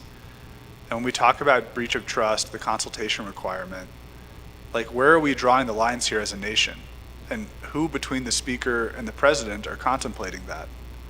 Are we advocating for our interests in these allotments? Are we advocating for the allottees separate from our interest? Does the Navajo Nation's interest automatically align with the allottees' interest if that can somehow be surveyed and articulated? I mean, there's a lot of really interesting questions that are being raised here, but I want to return to the economic viability. So we established that I think it's for 92% of allotments they're going to be unaffected. If you look at the environmental assessment that was conducted as a part of this proposed federal action. And I encourage everyone to read it and read the comments that are associated with the environmental assessment. And so between 2019, 2020, and 2023, or 2022 when this action was taken, I know the All Pueblo Council of Governors requested to meet with the nation, and that wasn't honored until President Nygren came into office and wanted to renegotiate. But at that point, the decision had already been made to evaluate the different options. And so we were asking to negotiate sort of at the very end of a process instead of at the beginning. and we have maintained the position of opposing the 10 mile. So what I want to know is if the federal lands can't be leased, how is the recovery going to take place after it's left the ground and the transportation? Is this what's been conveyed to me is that this is prohibiting the pipeline, any pipelines or connection to pipelines on federal lands? That was from someone from the Department of Justice, the Navajo Nation Department of Justice. And I want to know about trucking that may pass through. I could see that being a serious issue affecting a lot of allottees. But it's my understanding that DOT is the one that regulates pipelines and not the Department of the Interior. And if you read the withdrawal, it's only, from what I've read, let me see if I can find it again. It says, subject to valid existing rights, the public lands and all non-federal lands that are subsequently acquired by the federal government within the townships identified below, as depicted in the attached map, are hereby withdrawn from location and entry under the United States mining laws and from leasing under the Mineral Leasing Act of 1920 for a 20-year term in order to protect these public lands and the greater connected landscape with a rich Puebloan and tribal nation legacy from the potential impacts associated with oil and gas development activities and from adverse effects of locatable mineral exploration and mining subject to valid existing rights. So it doesn't do anything to prohibit any other types of development that allottees are seeking on their land, or any type of development that allottees may need to access their land if it's not related to oil and gas leasing for that land that's off their allotment. But it says the Mineral Leasing Act of 1920 and United States mining laws. So does that prevent connections with pipelines or from trucking oil and gas across federal lands? Because if you can still do that, then to me it seems that it would still be economically feasible. Because we're talking about the rights of the allotment owners. Someone who owns land that isn't yours, that's not your land. And if we want to establish that we have private property rights, either as a Navajo Nation or as individuals, those same rights extend to other people and other entities. It's just like free speech. I may not like what you say, but you have every right to say it if I want to be able to say whatever I want to say. So there's a few different questions I've asked, and Speaker, I hope that you can find people today to answer that, or we can have a continuation, and I think the Department of Justice is making notes, and hopefully they'll be able to respond to it today or at another time. But to the maximum extent feasible, I think this needs to be made on the record. Because Mr. Osteen was being very delicate when he said that this is adversely impacting our relationship with the Pueblos and with the federal government and with the state of New Mexico. Very delicate. And I want to be able to support all allottees, which is difficult when there are conflicts, but there are so many issues confronting the Navajo Nation, and we need to be strategic about where we apply time, intensity, and effort, and where we make really strong statements that some could interpret as insulting, or when our people mimic misinformation that's being shared about Pueblos stealing our lands. And us not standing up to say that that is not the case. Because if we don't say that's not the case, then it seems like we're being silent in the face of that misinformation. And it's just going to sow more discord with the Pueblos and with the federal government. So I was hoping that we could establish some of the facts on the record right now, and there would be one entity that would at least delineate this order. So thank you, Speaker, and thank you, colleagues, for indulging me.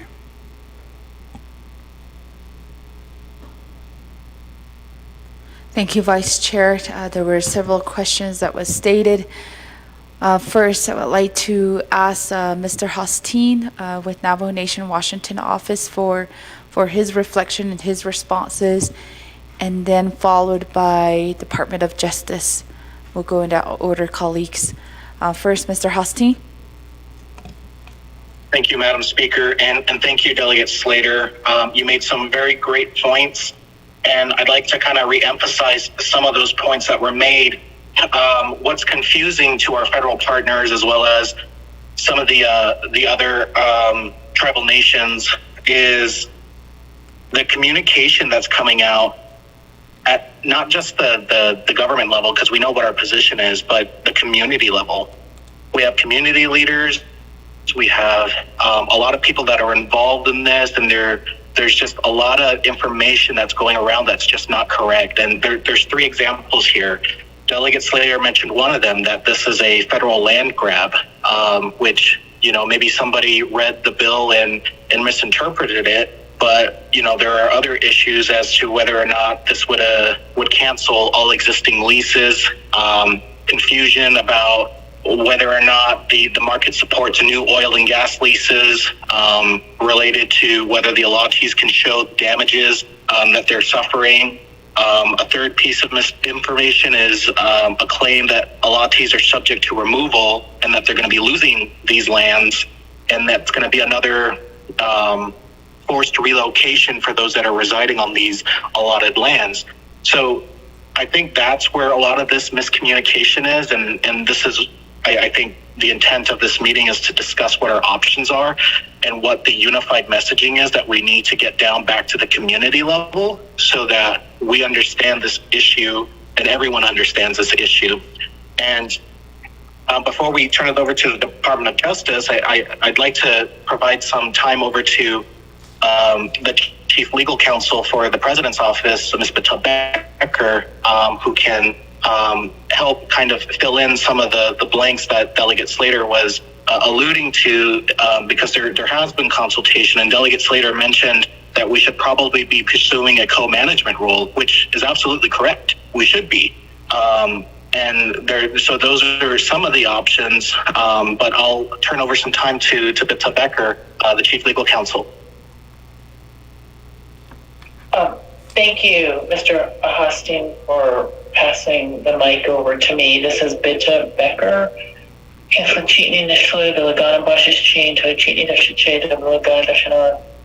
I'm joining the conversation very late, so I didn't hear the conversation up to now.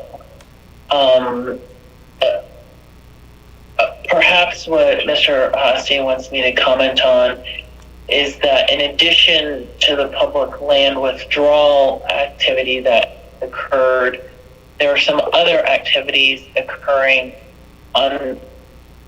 in the eastern area around Chaco, and there are opportunities with those activities that I personally believe that we can take advantage of. And Mr. Hostin had informed me that co-management was being discussed prior to me joining this call. And there's an effort called Honoring Chaco. It's called Honoring Chaco, that has come from the Secretary of the Interior's office. And that might be an opportunity where we could discuss some co-management opportunities.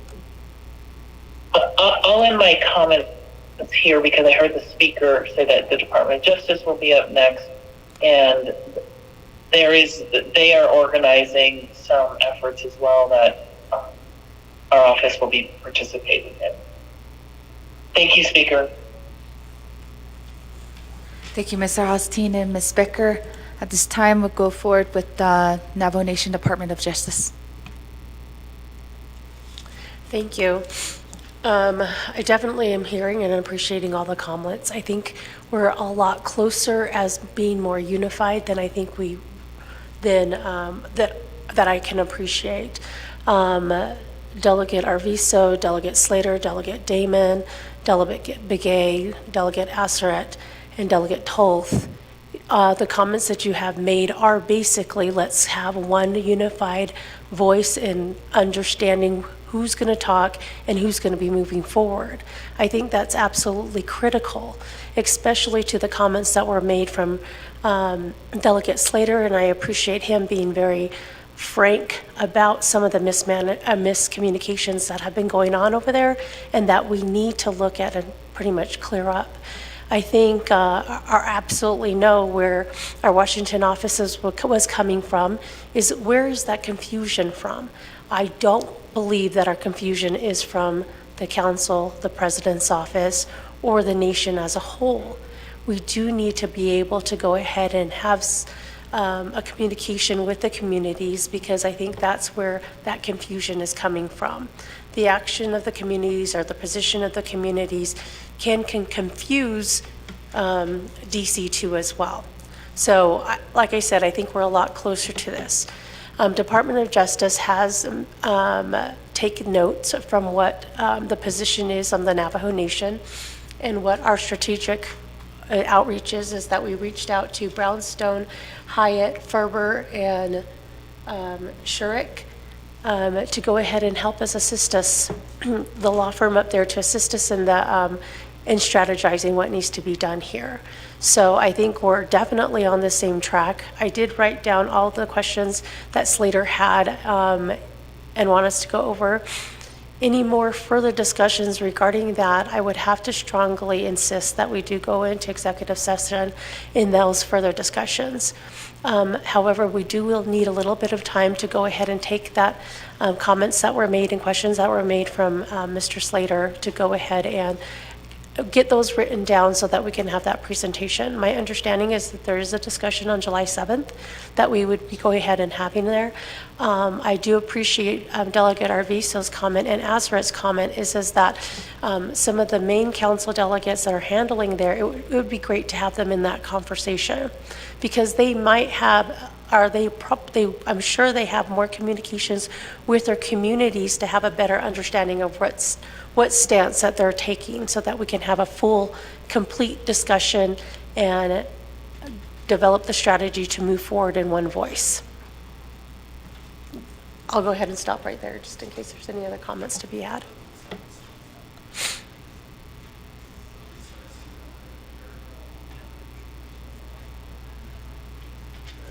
Thank you, Deputy Attorney General, for your responses. Colleagues, Department of Justice has requested again for an executive session on some of the future steps. Before we go having that discussion, I'd like to have, we have Delegate Yanito and also Delegate Simonson online here with us via Zoom. So I would like to recognize their comments first before we entertain another executive session request. Before that, Delegate Yanito, if you're here with us online.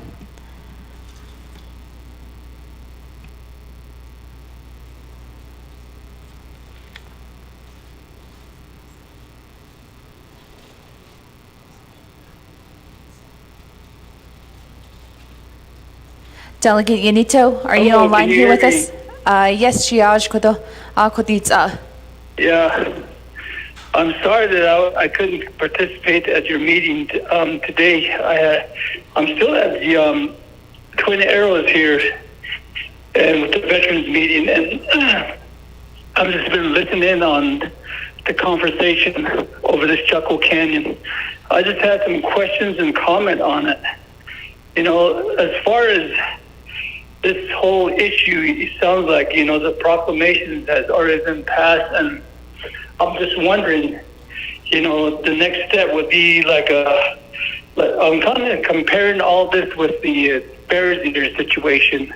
In Bears Eater situation, where, you know, the land was designated like what you guys are talking about here, and in that case, you know, President Trump, you know, he filed a lawsuit against that to reduce it, because, you know, they're saying the protection, there's no protection on it, and, you know, the energy and so forth. And in this case, you know, I just want to ask a question that if we're going to follow that kind of procedures, but in our case, you know, we're dealing with allotment lands, and, you know, with all this exploration that is going to happen with extraction of oil and whatever resources they're looking for, as later mentioned, you know, if, you know, the 10 miles border, you know, they can, you know, they can diagonal drill underneath the sacred ground. And, if that's the case, I don't know if the allotment will have the upper hand to receive any kind of revenues over that. I have a lot of questions on those things. And, I wish, the Natural Resource Department, Becker, would inform a lot of this information to us earlier. And I know that the last administration, they dropped the ball on this issue. And then we're just right on top of this issue because I know that we already passed a resolution, opposing this. And the question would be, what kind of lawsuit are we're trying to figure out here to, kind of eliminate all this declaration that's already occurring.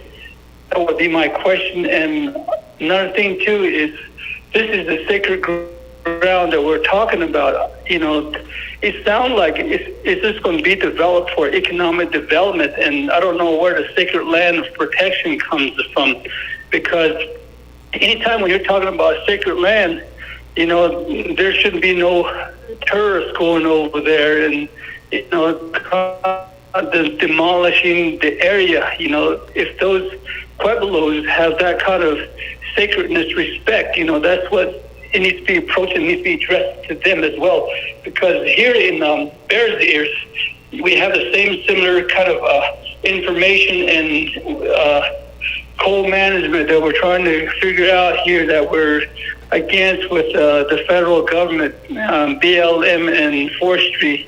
And within that, we're dealing with the school sections as well. And so this is a comparison that I'm doing right now that I have a question on. So our next step would be like, do we file a lawsuit according to the allotment's favor? That would be my question. And then when they had this protest over there, I don't know why the Navajo Nation is supporting all of this, because they created dirt road to that Chaco Canyon. And here, in our chapters, we're trying to ask for road grading, but no INDOT hasn't come over to do our road grading here. And here they're doing favors for this proclamation that we're discussing. Those are the comments I'll make, and then I have one question on that. So thank you.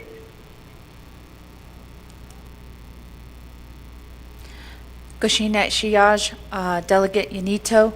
Next in queue, we have Vice Chair Simonson joining us via Zoom as well. Oh, yeah. Good afternoon. Can you hear me, right? Vice Chair, we can hear you in here in the chambers. Okay. Thank you, Speaker Curley and the colleagues on the 25th Navajo Nation Council. I'm listening in for the past hour now, and I have a couple of concerns and questions as well. I know that the visit to Chaco was scheduled right as soon as we came on council, and so there, at least for me, there was no clear communication on that visit and why it was important, and what was the purpose of that visit. Really, it was just a flyer that said, there's this visit to Chaco area, come on out. But I think it would have been good to have a leadership meeting prior to that, to explain and to bring us up to speed, at least from 24th Navajo Nation Council, because you all, that council certainly went and discussed this at great lengths. I was only able to watch a little part of the legislation that came up during the 24th Navajo Nation Council, and I watched it up to the point that at the time Delegate Daniel So recused himself, which was very interesting. And so there was certainly there was certainly some lengthy discussion that happened, and there's events that happened throughout 2019, 2020, and that during that time, and there should be a good timeline, and referencing other legal documents or other, legislations, other communications between us and maybe the Pueblos, as well as maybe Department of Energy, Department of Interior. And so that would help us really piece this together and help us understand. And then certainly there are members from 24th Council. There's RDC Chair Rick Nez that still is with us as 25th Council, as well as Speaker Damon. And I think they would be instrumental in bringing us up to speed on what they've done as council. And so I don't know who would speak from the president's side, because that would have been under President Nez's administration. And so if there was somebody from that point, maybe some of our DOJ folks that worked closely with him that could have brought this up to speed. And from what I'm understanding and then the little research that I've done, certainly we've missed a boat. We're at the end of things. And to, continue to demand what is our position at this point? This is the question is, are we beating the dead horse? Is that what we're doing? And so and then going forward, what are we doing? And certainly I have a lot of issues. A lot of the concerns are certainly around allottees, and this has been their, this has been their source of income. And so there are those the miscommunication. There are a few of them. There's one that the allottees will no longer be able to receive any income, that they can't lease anymore, that there's a potential that there could be a coming of a second, Navajo Pueblo relocation. And then so those are, fears and that people are expressing. And so, and with the allottees from the Naa'bik'iyati meeting that we had a couple months ago, you had a legal person, Mr. Justin Jones, who seemed to be representing the group. And, and him being a lawyer and somebody who reads these legal documents, how much education did he provide to the allottees to maybe help them gain a better understanding of the language of what this means. I don't know if those things were done. But also we're just, really just concerned about allottees, but where is the concern for the land? Where is the concern for the water?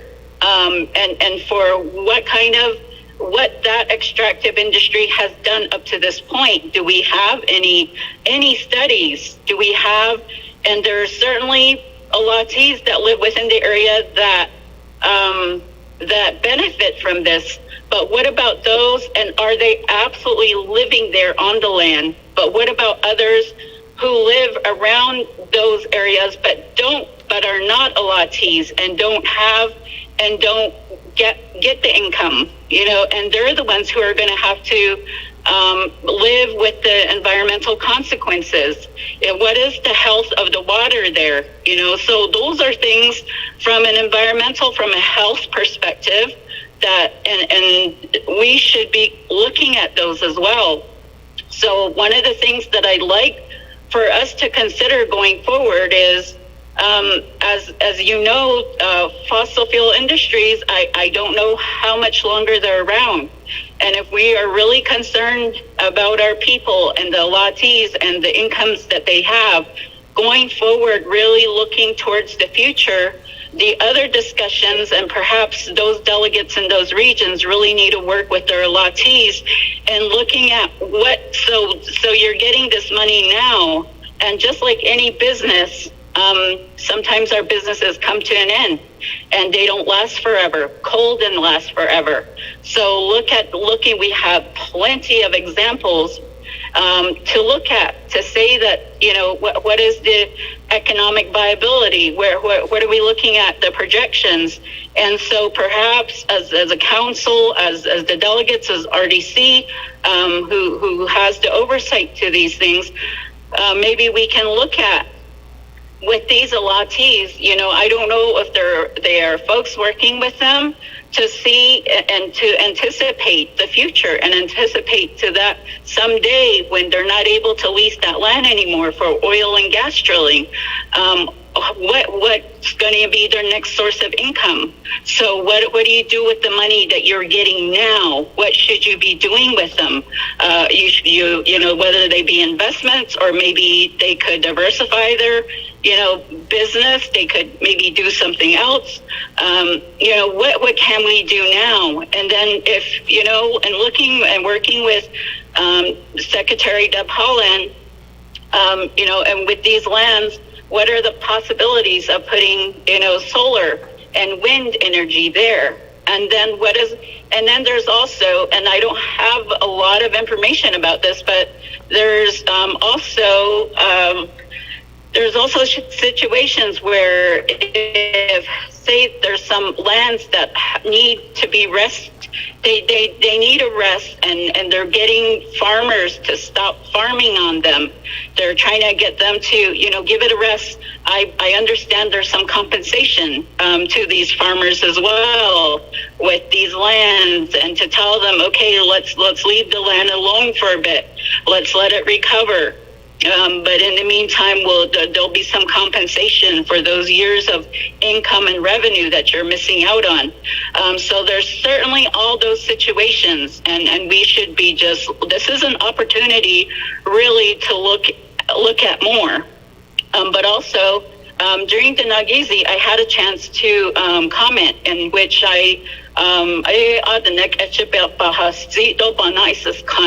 and I had mentioned that we, you know, when we go to DC, we should be careful in how we're approaching and how we're, you know, in our advocacy, because Chaco isn't the only issue. There are many other issues within the Navajo Nation, within different respective chapter regions, that really needs the cooperation of the Department of Interior. And some of those delegates and some of those regions need those lines of communication open. And so those were things that I spoke about during that time. And again, you know, I agree with Delegate Slater that we really need to come back together, because there are also many other issues. And so Chaco is not the only one. And I'll go ahead and conclude there. Thank you.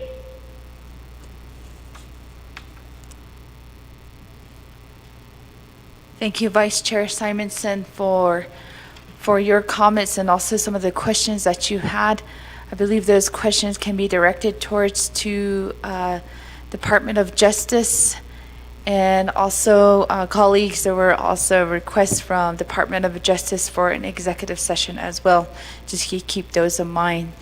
If there's any responses from Washington office or Bitta Becker with the President and Vice President's office, first we'll go back over to DOJ.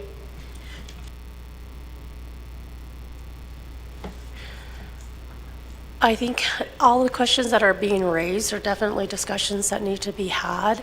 And I think we can all appreciate the understanding with the different positions that have been made, comments.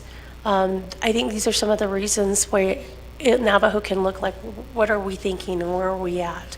So I think it's absolutely important that we do have some of these discussions and frank discussions, but absolutely, I 100% agree with the majority of the delegates here. We need to get all on the same page, and we need to have those frank information and the questions on there.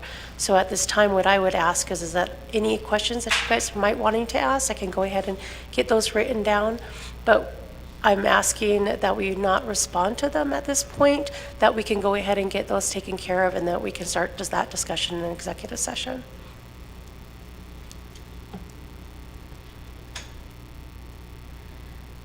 Are there any other additional responses from Mr. Hosteen? Not at this time, Madam Speaker. I think some of the additional responses can be made in executive session. Thank you. Maybe try one more time for Division of Public Safety or Police Department if you are online.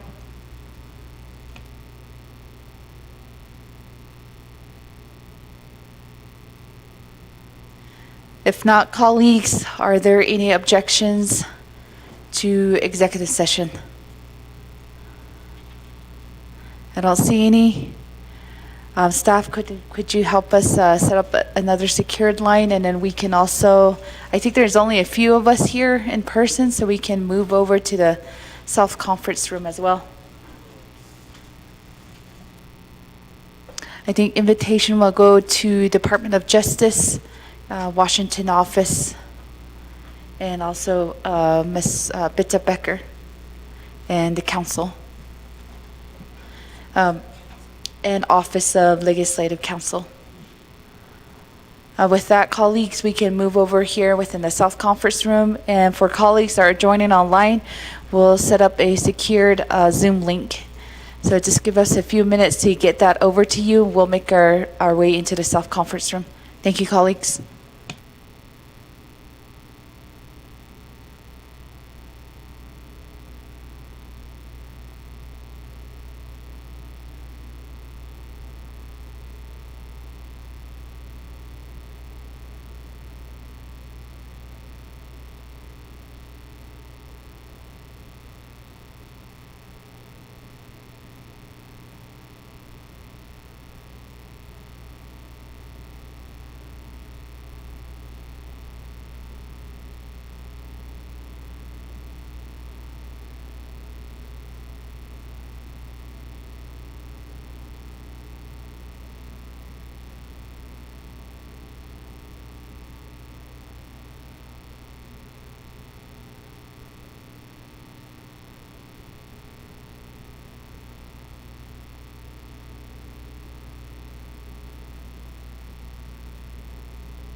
Thank you, colleagues. We're exiting out of our executive session at 12:42. Colleagues, thank you for being a part of an important discussion and our next future steps. With that, we do have a Naa'bik'iyati committee scheduled at 1 p.m. If there's no other further questions, we can help in the work session for today.